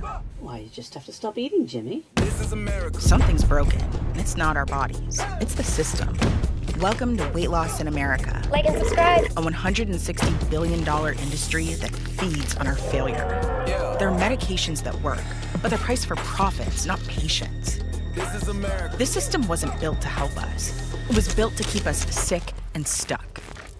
But not anymore. HIMS and HERS offers life-changing weight loss medications. They're affordable, doctor-trusted, and formulated in the USA. By the way, it's pretty brutal to get casted as the face of weight loss is rough. You The get face of fat people in a HIMS weight loss GLP ad is brutal. a treatment plan designed by a doctor to fit your body, goals,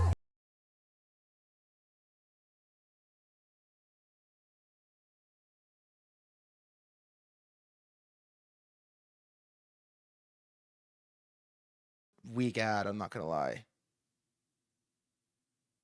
That was it was objectively a weak ad. How do you think the herpes guy feels? That was a weak ad, I'm not gonna lie.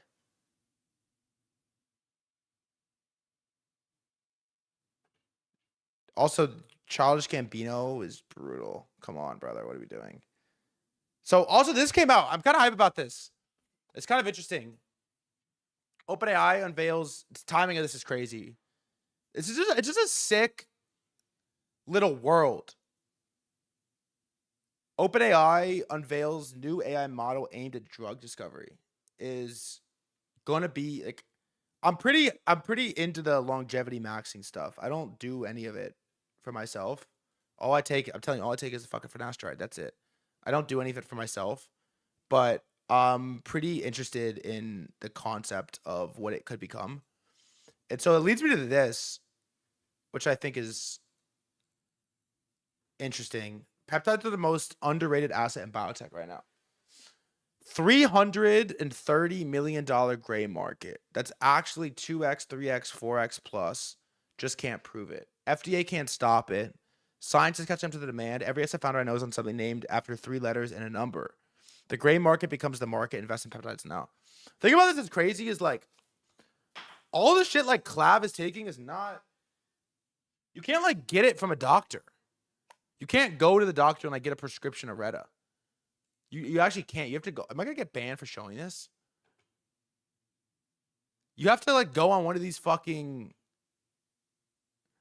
weird ass websites. Like what are these companies, bro? Peptide.partners. Yeah, can I show this on stream? Let's see. It's a research-focused supplier that provides high-purity peptides at wholesale prices. The brand focuses on global research communities operated by Clav has a peptide company called Arcane Peptides. Let's see. Arcane Peptides. Does he?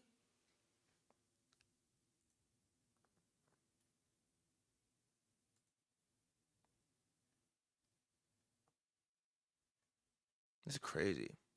Is this tradable? Who owns Arcane Peptides? It's not publicly disclosed. Led by founder Michael Hickman. Let's see. Brought influence to the pop-up. I didn't even see it. Am I fried? What was the pop-up?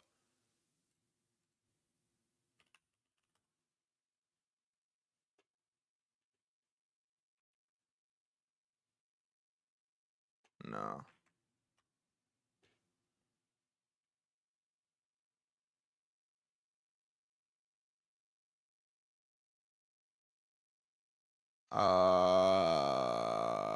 Okay. Maybe not the right company. But like, what are these? What I'm curious about is like, what are these companies supplying, bro? Twitter search is whack. Like, is Peptide Partners legal? Like, what are they supplying? It's not a simple yes or no. It depends on the strictly and specific peptides FDA classification. Category 1 is allowed. Category 2 is restricted. Where is Peptide? What's it called? Peptide Partners. Sourcing.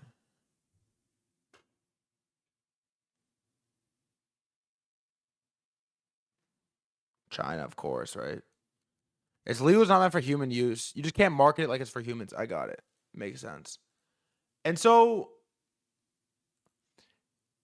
yeah, I think that this market, without knowing that much about it, and we're gonna, I don't know, spend more time learning about it in the future, because it's. I wanted to just talk about it today because I was trading HIMS, and this thing is all over my feed. Peptides, peptides, peptides, peptides, peptides.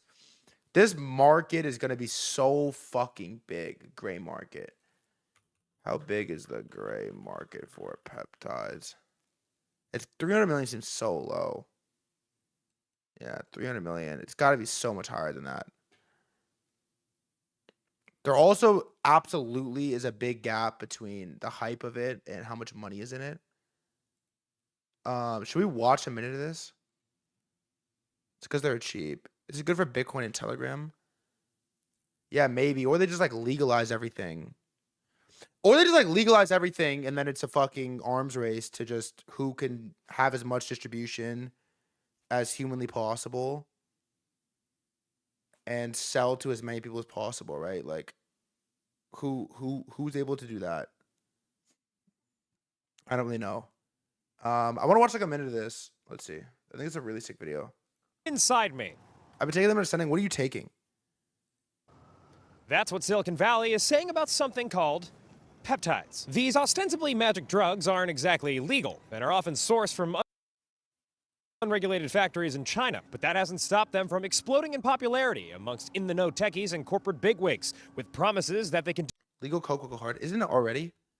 Do things like burn our fat, tan our skin, focus our brains, improve our sleep, and horny our libidos. And it's promises like these that are just now inspiring normies to start poking themselves with the magic juice.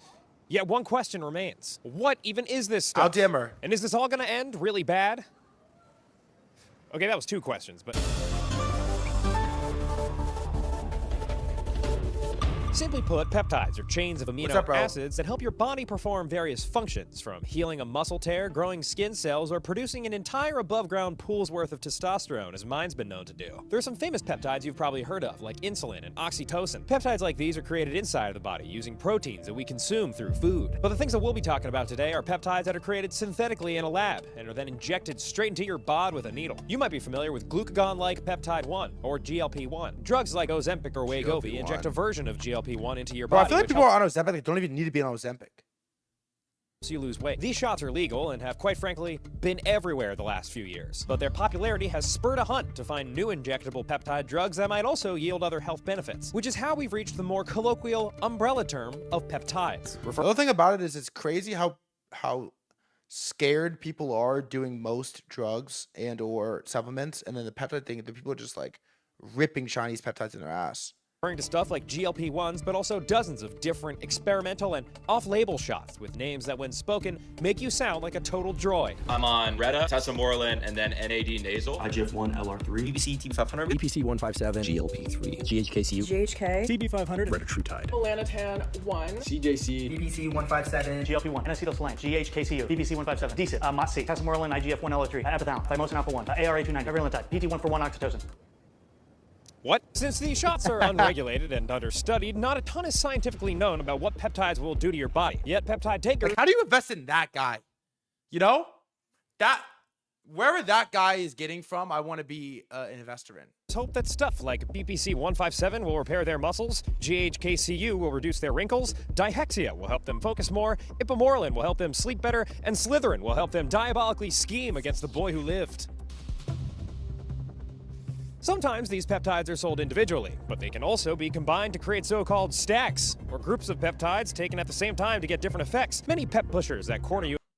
I don't know. It's a crazy market, and it feels like it's going to be huge, and there's really been no way to trade it. I'm not even sure that HIMS is the cleanest expression of it, but it's been a fucking rocket ship, so it's kind of a cool trade. Anyways... we got to move on. We have most to talk about today. We have, it's been a while. We got war updates, chat. We have fucking war updates. Here's what we're going to do. I'm going to get up really quick. I'll be back in 30 seconds. And when I do, we got markets to talk about. BRB.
Permanently banned. I just saw one of the worst tweets of all time, by the way. I tweeted while I was taking a piss. Look at this shit, bro. This is so crazy. SpaceX said to move up vesting schedule for employee shares. They're not even trying to hide it. I mean, this is going to be one of the biggest retail liquidity suck disaster events of all time. I think. There's no other way to frame, like, what? This is gonna be, I don't want to use the word, but this has absolute disaster written all over it. I have to say. I mean, this is crazy, right? Like, if you saw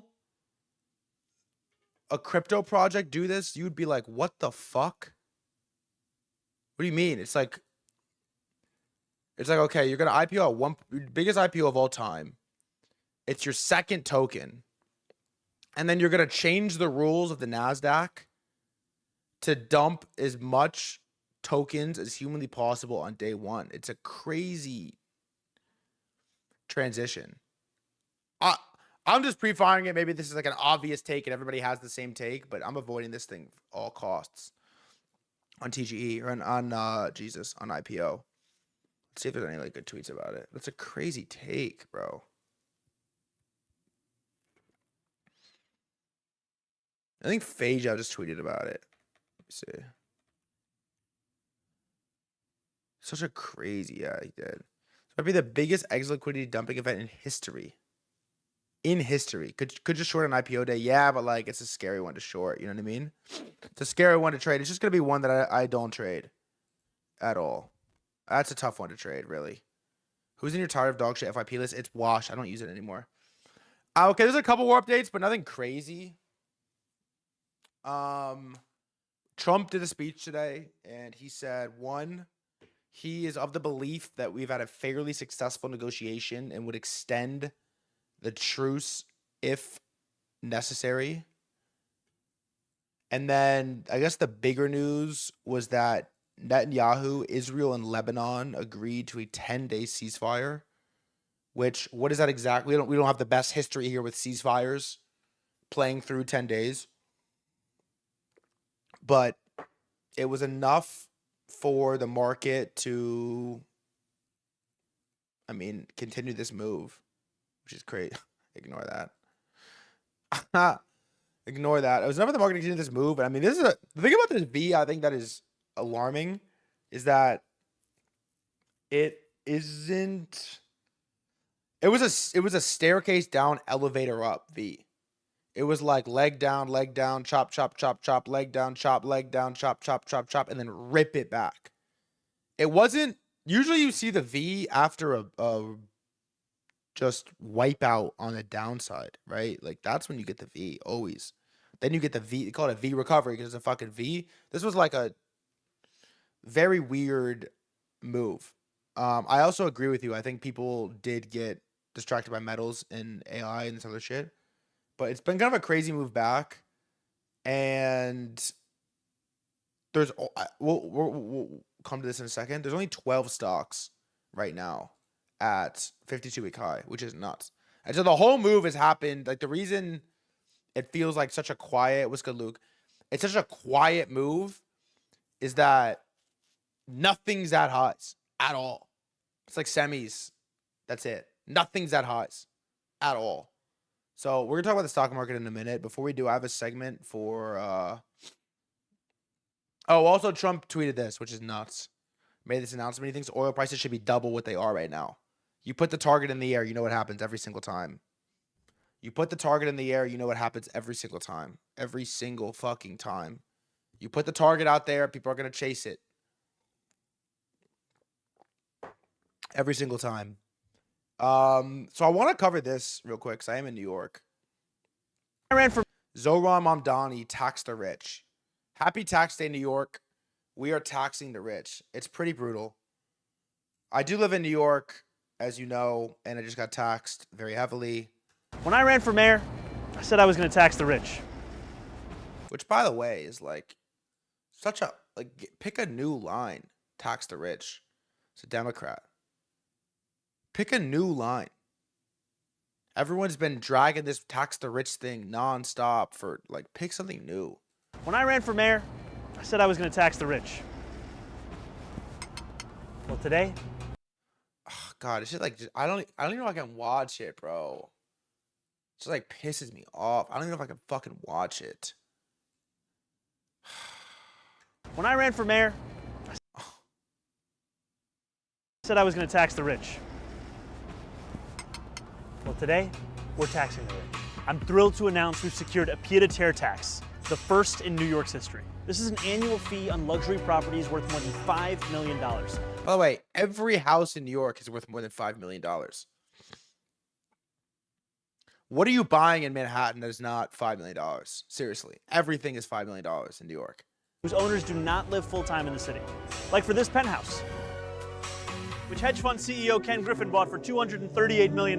This pied-à-terre tax is specifically designed for the richest of the rich, those who store their wealth in New York City real estate, but who don't actually live here. But even so, they're able to reap the huge financial rewards of owning property in, dare I say, the greatest city in the world. And most of the time, these units are sitting empty, since again, they don't actually live here. This is a fundamentally unfair system that hurts working New Yorkers. Now, it's coming to an end. This tax will raise at least $500 million directly for the city. It'll help fund things like free childcare, cleaner streets, and safer neighborhoods. As mayor, I believe everyone has a role to play in contributing to our city, and some a little bit more than others. Happy Tax Day, New York. Okay. My take on this is that I actually think it's a pretty good, like, it's not the worst thing I've ever heard. That if you don't live in a secondary home, like if that's your primary home in New York City, just sitting there, it's not being occupied, should you pay a little bit higher tax? Fine. Sure. Fine. The problem is twofold. Number one, Zohran Mamdani is outside of Ken Griffin, who's like a very hated man in the eyes of the general public, doxing his fucking apartment with the address on video. Are you nuts? Are you absolutely out of your fucking mind? Zohran Mamdani, have you lost it? Did you forget what happened to the United Healthcare CEO a year ago? It's like, bro, I don't care if he lives there or not. Are you out of your mind doing that? It says 27 million views, brother. I mean, come on. What are you doing? That to me is nuts. I'm sorry. I think that's a fucking insane, asinine thing to do. That is a crazy thing to do.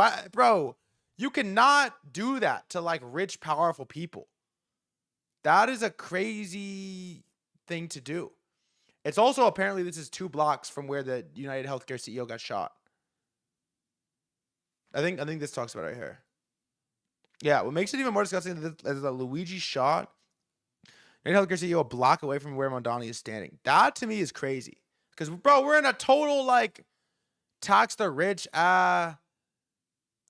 like society right now. You cannot do shit like that. Number one. Number two is that, look, I don't think any individual law is that bad. Like, I actually would go as far as say I think it's fairly reasonable that he wants to do this. I think it's fairly reasonable. Okay? The problem is I had a conversation about our Loot and Rob article with some people. And you're a crazy commie, bro. I'm the most like purebred capitalist you've ever met in your entire life. I'm like as purebred of a fucking capitalist as you could ever become. I'm like, call me, like that's insane. I'm like a pure, you know how they do show dogs? Like purebred German Shepherd or whatever. I'm a fucking purebred capitalist.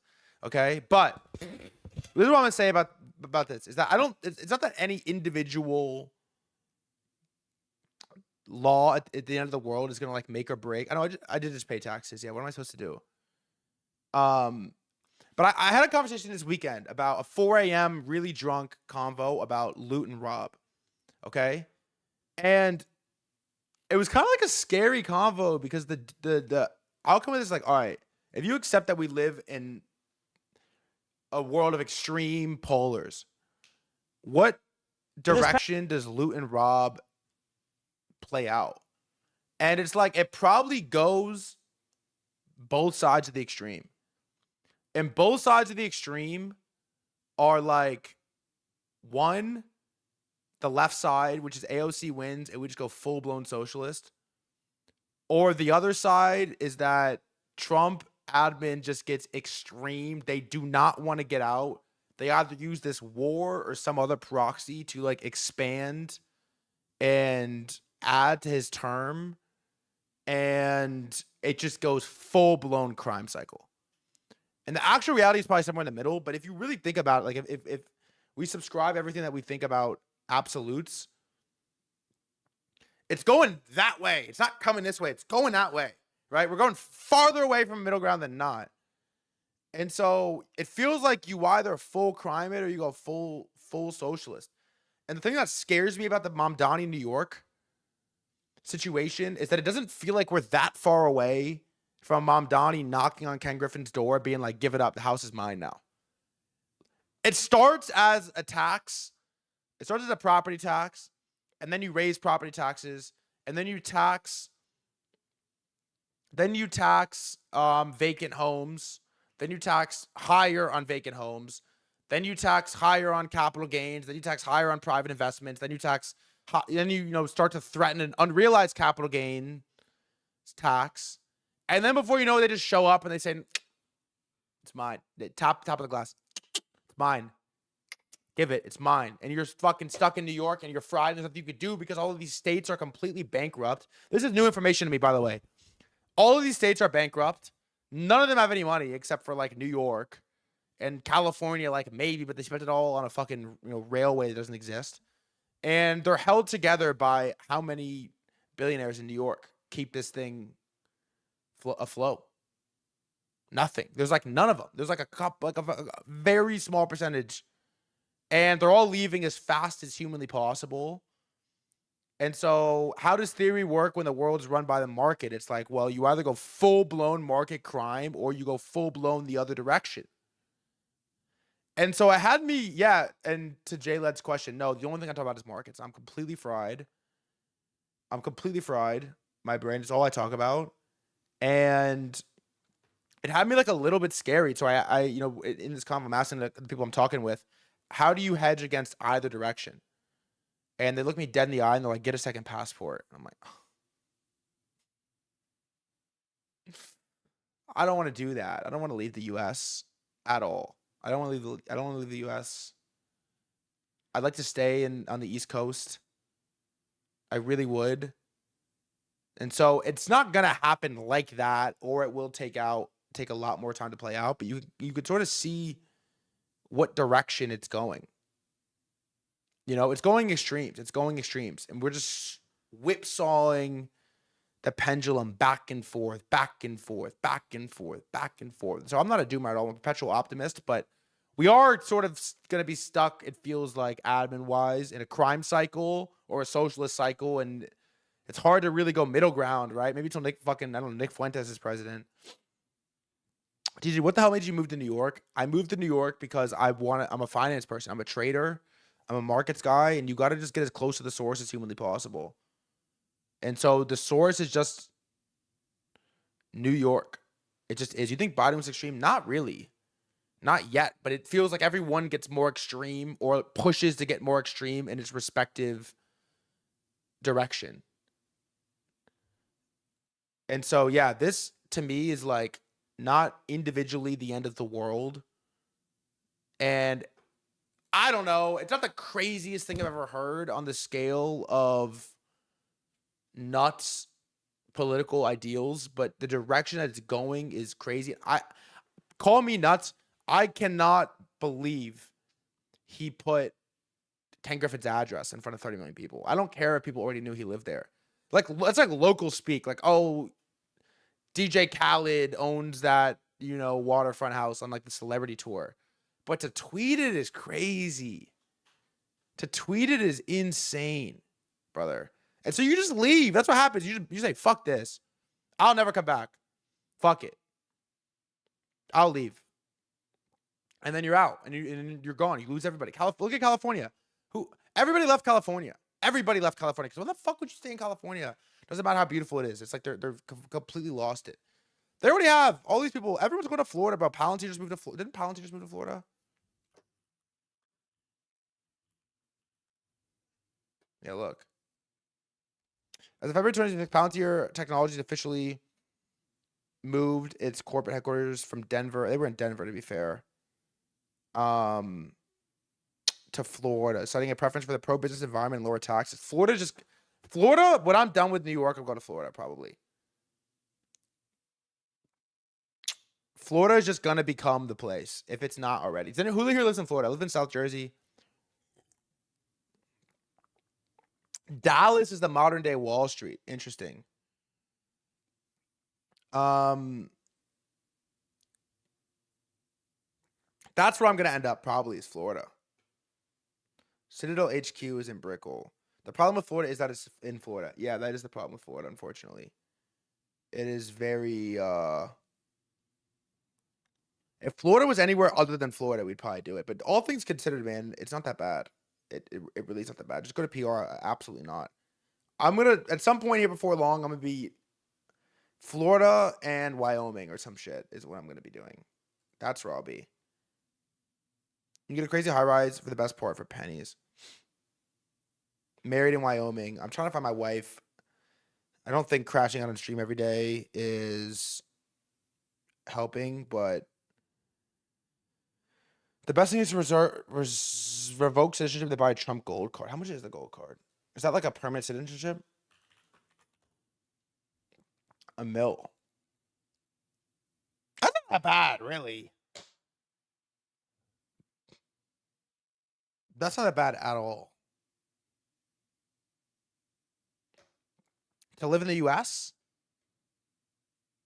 I mean, look, it's an insane amount of money, but like to buy fucking citizenship, come on, what are you talking about? It's so hard to get. If you have money, if you have money, it's they're not asking for 100. But yeah, what stops AOC from canceling the Trump card is I have no idea. All right, I do want to talk a little stock market stuff. And I want to watch Coffee. He's on a heater right now. Just dropped a video about Allbirds. I want to watch it. I think it's going to be good. You.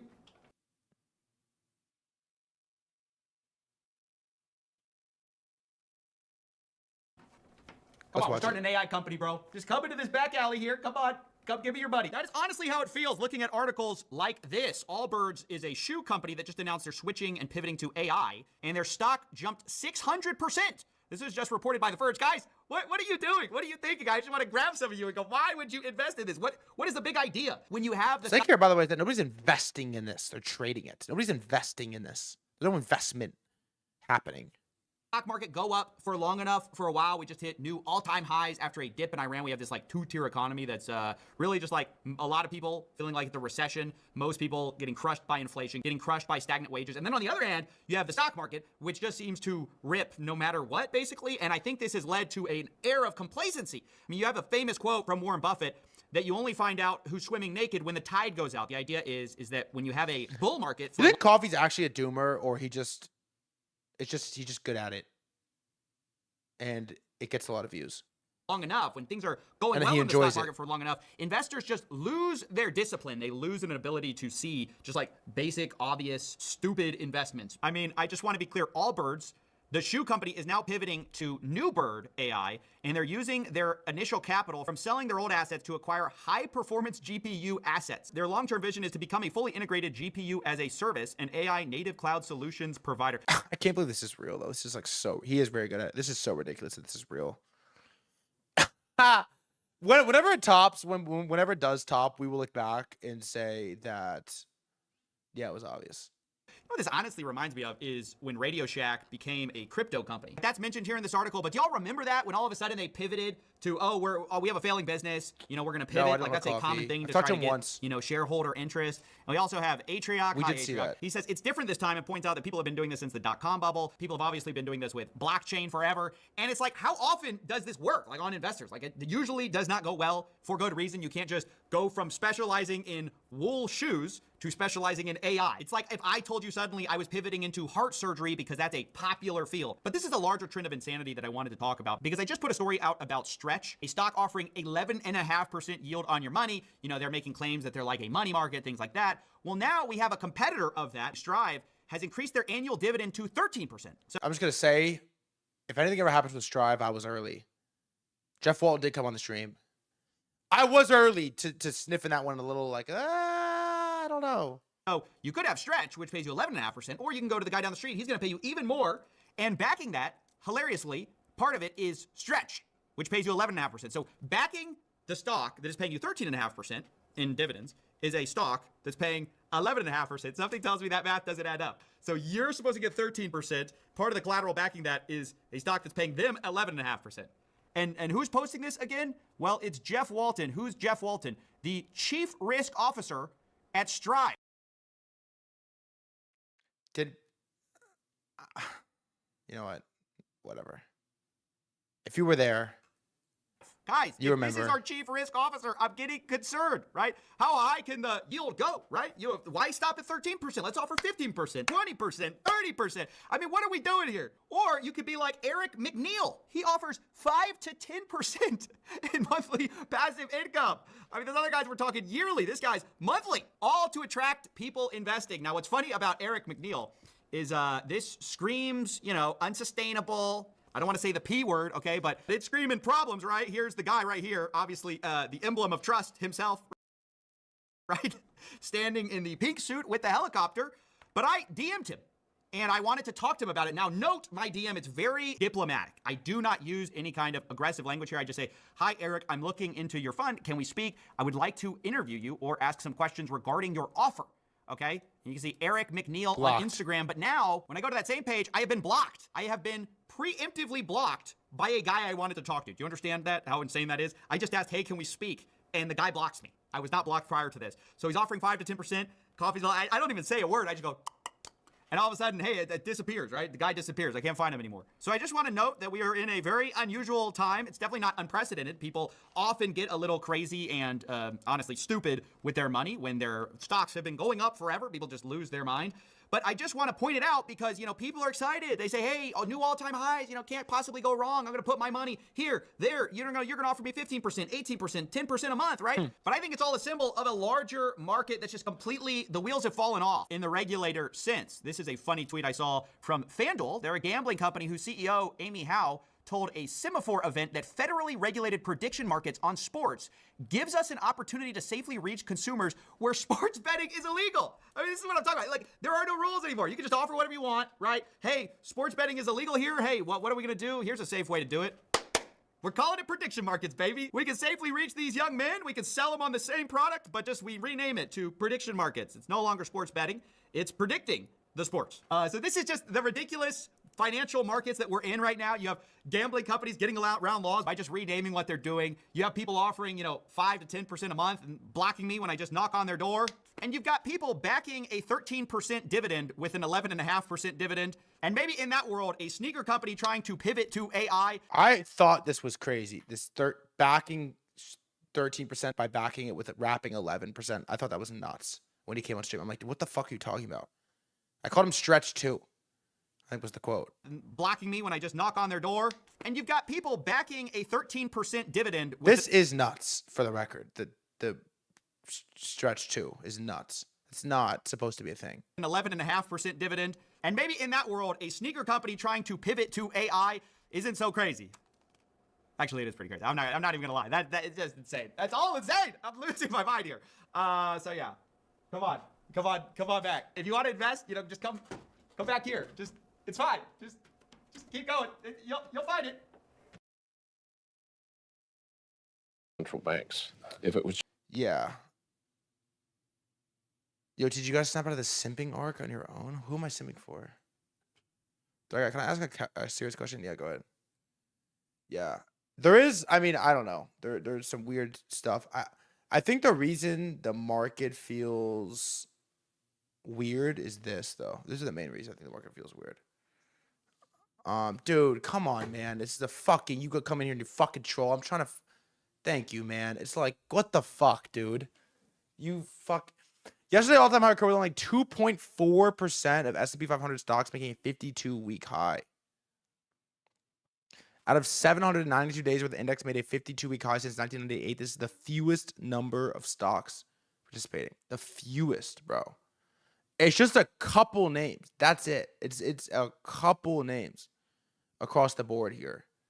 Everything else looks like shit, really.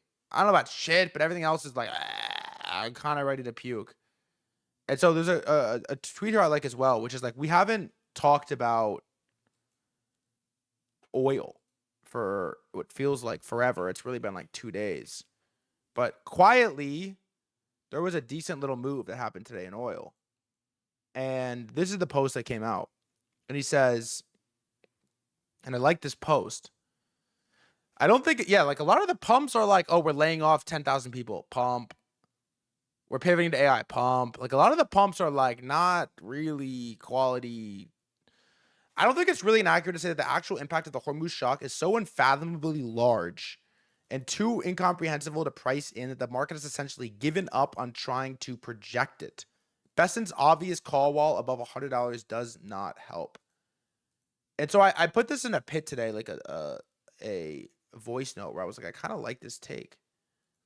Where it's basically like the straight up, everyone on the oil side unanimously agrees that oil should be higher. All the non-doomer oil analysts, the Rorys of the world, everybody's like, yeah, oil should be higher. I don't really know why it's not, but this problem is very, very bad. And then stocks are like, fuck it, we're at ATH. Crypto's like, we're going to trade well, reasonably well, too. And everyone that's trading oil has basically driven themselves into the insane asylum, right? Like, I tried to trade oil, I had to stop. I was going nuts. I had to stop doing it.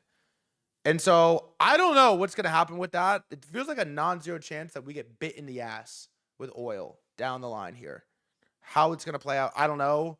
I think it's proven itself to be a really bad way to express directional view on the war. It's just like, it doesn't trade well. And so I stopped trading. Maybe there'll be a moment where it does. I probably won't be there to see it. But it's definitely going to be something that we can't stop paying attention to. Honestly, thankfully, we haven't had to cover it that much the last couple of days. And thankfully, I'm not trading it. My life is better as I'm not trading it. It really is.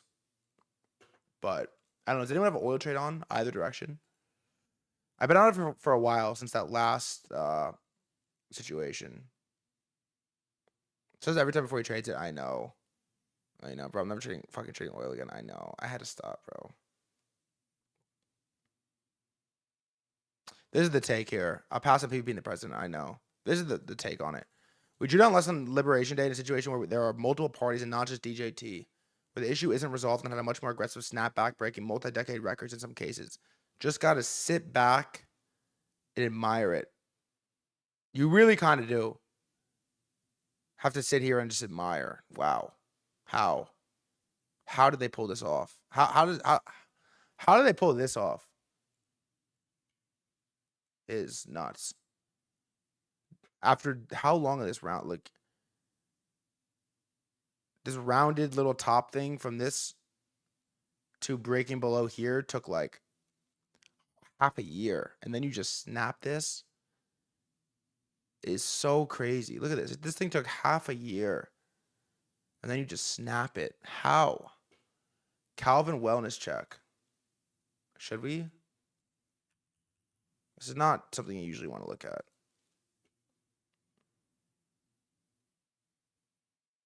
Probably bad.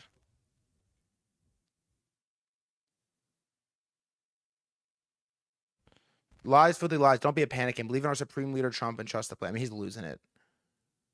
Going max long QQQ. People need to stop doing it. Except the economy we have now is the greatest we've ever seen. I've been told by very important people that doomers are to be ignored. I mean, I don't know how he's still on Twitter. I would have lost it. Wonder what they use fertilizer for. You can see why the stock market is flying in one chart. Amazing.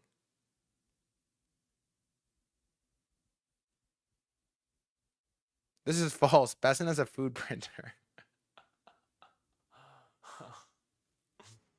Well, all today. All in the last 10 hours, by the way.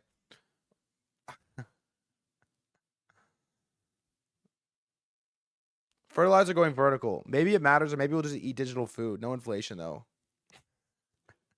The kids can eat NVIDIA shares for dinner.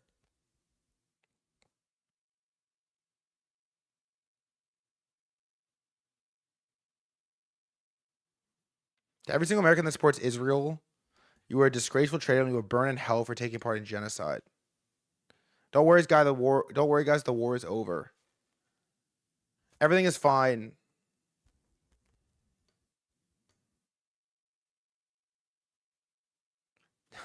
We'll end on this. Look, it's the greatest gift in the world that all the plan trusters think Hormuz isn't a problem. You can still buy stuff you need to survive before the flood. Dude, I just imagine Calvin's basement is just like stocked to the fucking brim. Like the bunker is about to bust with like toilet paper and like canned beans. You know? Like I just like imagine his bunker is like just stocked to the roof of like plastic forks and like I don't know, smoked salmon. What are like non-perishable goods? Beans? Sardines? We should get him back on, by the way. Corned beef. Wait, did you make that up? I don't even know what that is. I don't even really know what that is. Would you rather be fat, retarded, mega poor, or skinny, retarded, mega poor?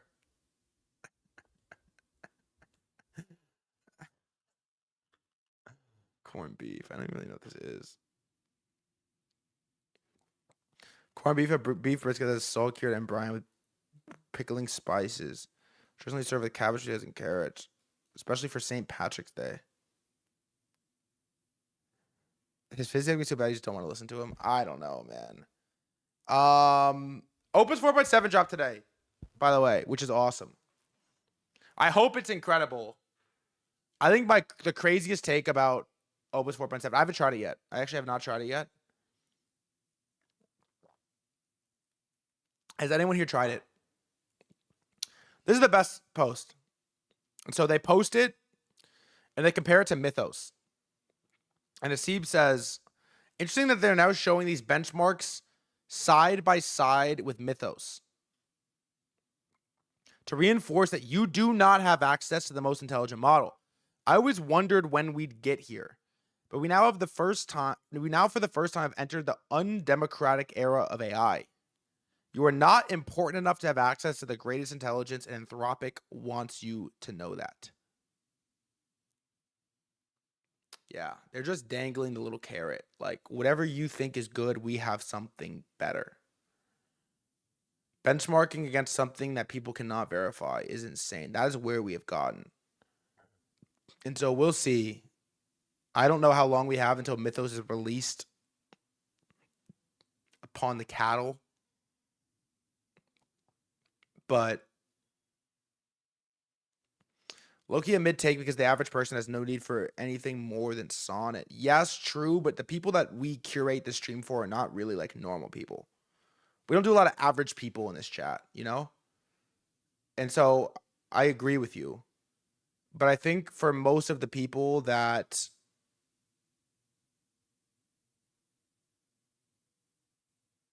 are using this stuff daily for really important stuff, for coding, for writing, for finance, for trading, you just want the best model possible because it does become, it feels like after the bulk is done, it becomes a margins game, right? Like how incrementally better can your trading strategy or your code or your approach or your foundation become versus the other one. It very much, I don't know, it feels like we're slowing down a little bit and it becomes incremental. It feels like it's becoming incremental. So also Jensen Huang did a podcast with Doorcash. It's pretty good. I listened to the first 30 minutes of it. I realized how little I know about AI infrastructure is what I learned.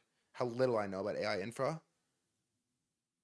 But it is a pretty good pod. It's fucking like combative. Here, I want to watch one clip. I think this one clip is good. I haven't watched it yet.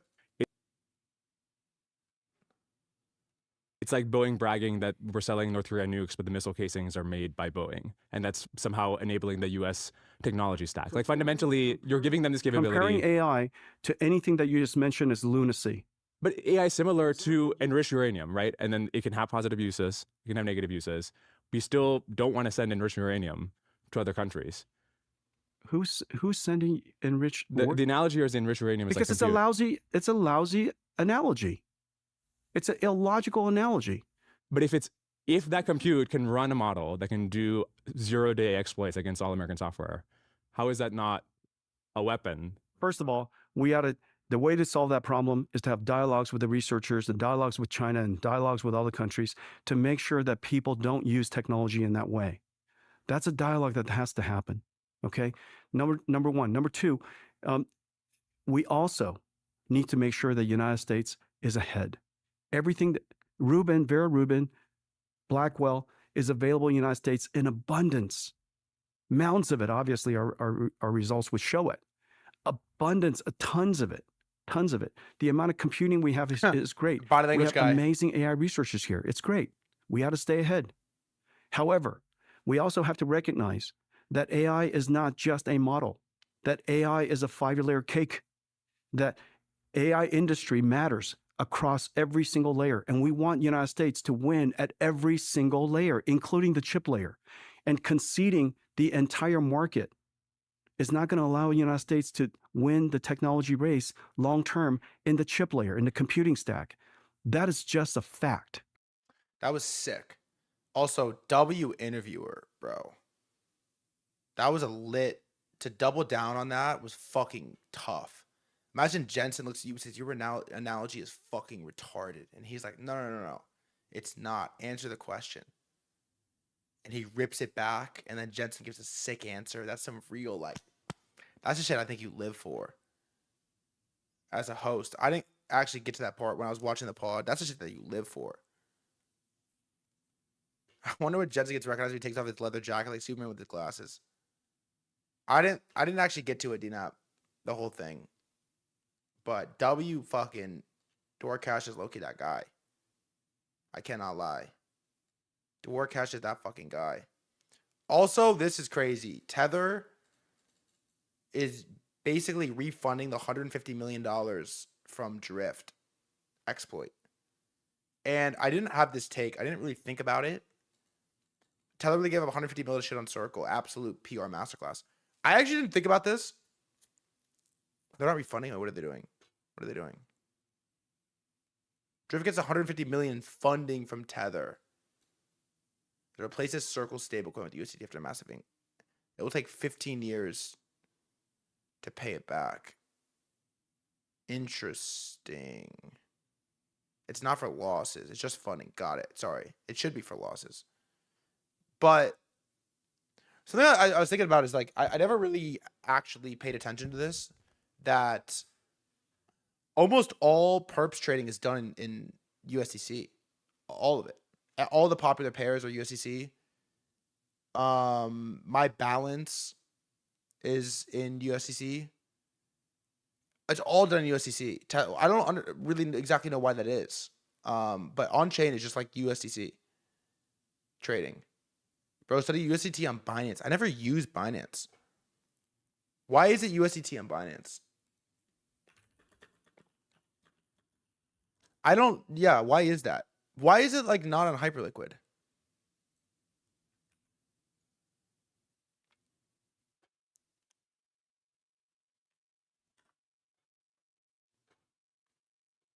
They're just announcing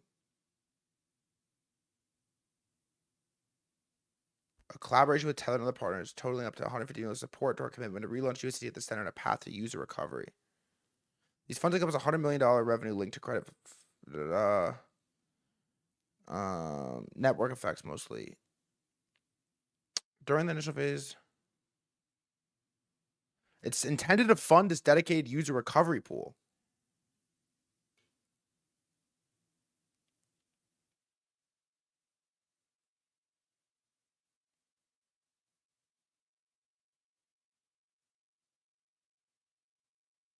Huh. This is, I mean, they're talking about a user recovery pool. This is what I read, I think, and I was like a little confused. It sounded like they were doing reimbursements.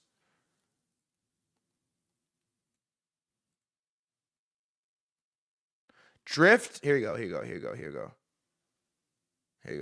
Drift will relaunch with USDT used for settlement as part of the recovery support package.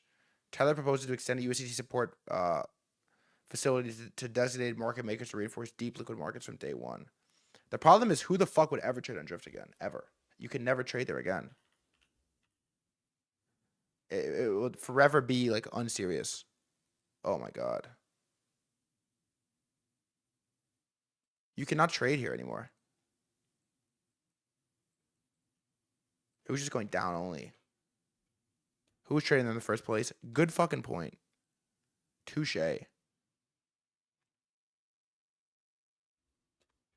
So it seems like maybe some of this is to recover losses, but not all of it. It's kind of a weird announcement, I must admit. A little bit unclear, but kind of Chad from Tether.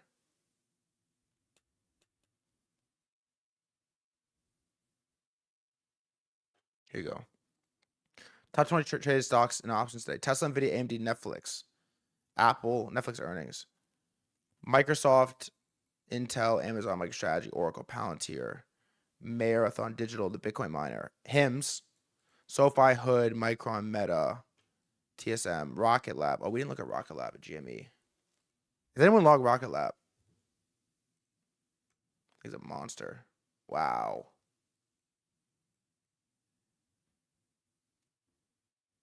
To the tits since $4. Who are you, bruh?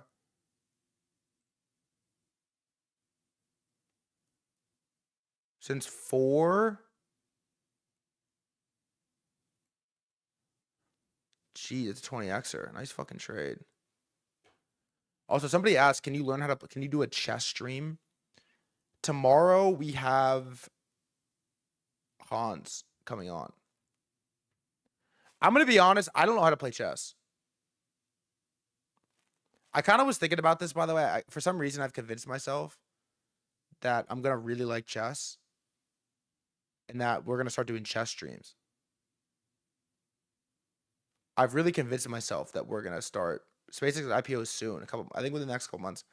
I started convincing myself that I would start doing chess streams like on Friday nights. Like that's like a I don't know. I had this whole vision. Like I'm going to love chess and then I'm going to like get popping in the chess community and we're going to play hella chess like on the weekends. I don't know. Chess is the next poker. Stop. Poker is the greatest game of all time. There's no next poker. PLO is the next hold'em, maybe. Dude, chess will talk in markets like Subway Surfers.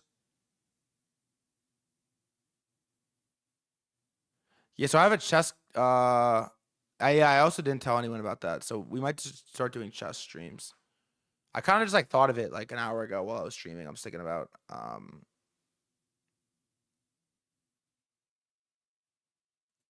this is so good, bro. The discourse about the Dorcash Jensen interview is ridiculous. The fact that a 25-year-old podcaster can make the CEO of the largest company in the world dance and answer a question to people at all is impressive. The purpose of media is not to respectfully sing praises to the powerful. I'm trying to get there. Dorcash is 25. Damn, he unk. It's crazy. That is unk. Starting a chess stream got to be a bottom signal. Battleship game more timely. I don't know, like Battleship. Well, here's who's coming on tomorrow if you're a chess fan. He's also like a crypto guy. So I'm kind of hype. I'm going to watch his documentary today.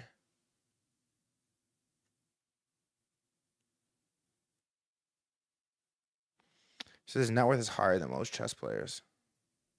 Whoa. 50 mil?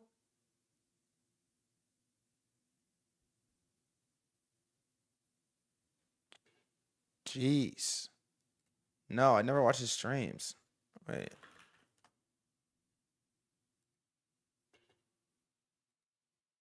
Chess speaks for itself. Yes, that's the one and only Mr. Hans Niemann, and he's only gone and done it again. Organised a 12-game mini-match classical time control against a fellow US chess grandmaster, a wonder. Smoked salmon, capers, and a little bit of red onion. Today is a good day. That's the man himself. They're playing in Paris, France. This Your is mission game was really 3, good. Thank you. Starting with the explosive English. Then I'm going to bring you game 8. Just finished today. Right, tube things learned. Otherwise, it was a buzz. They want on eBay for a few days.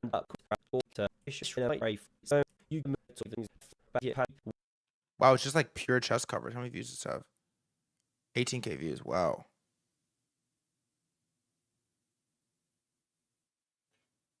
Holy fuck. Hans. Trying to dirty flag.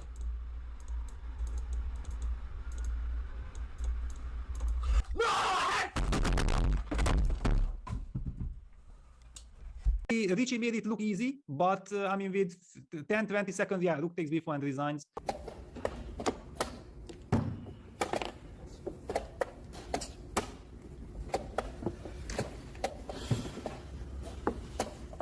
Describe it. Well, it's completely fucking ridiculous that the laptop is just running out of power, and because the laptop runs out of power, of course he has all the time to think in the world to find all the best moves.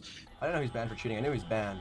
He cheated in like a game. Live heart rate is insane. He cheated on his wife. That's TOS. Thought that's just being normal.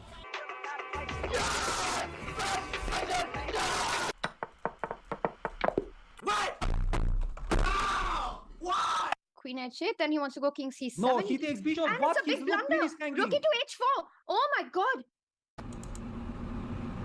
Oh, they got a heart rate monitor on this brother.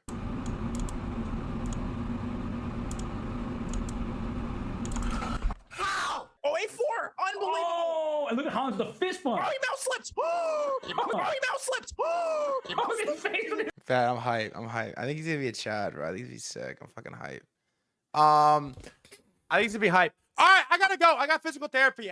I gotta leave. I have to go. It was a sick day in the markets. It's a weird day in the markets. We have a fucking lot to cover tomorrow.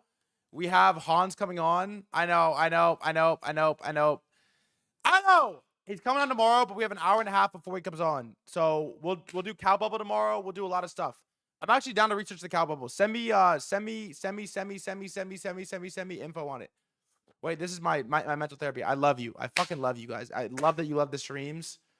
It's gonna be a fun one tomorrow. We have Hans at whatever time. I gotta get my arm. I got a bad shoulder, bro. I gotta fix it. I gotta rug the stream. I'll be back tomorrow. I love you. I appreciate you so much. We have a lot to cover. Market's weird. Market's fun. I'm in that trade only. Bitcoin. You already know my positioning, where I'm at. If you're new here, I have a Telegram link. I'm not gonna share it. You gotta come back tomorrow for it. I love you guys. I appreciate you all so much. Thank you for pulling up. Thank you for supporting. Catch you when I catch you. I'll see you when I see you. Have a great rest of your day. I love you, motherfuckers.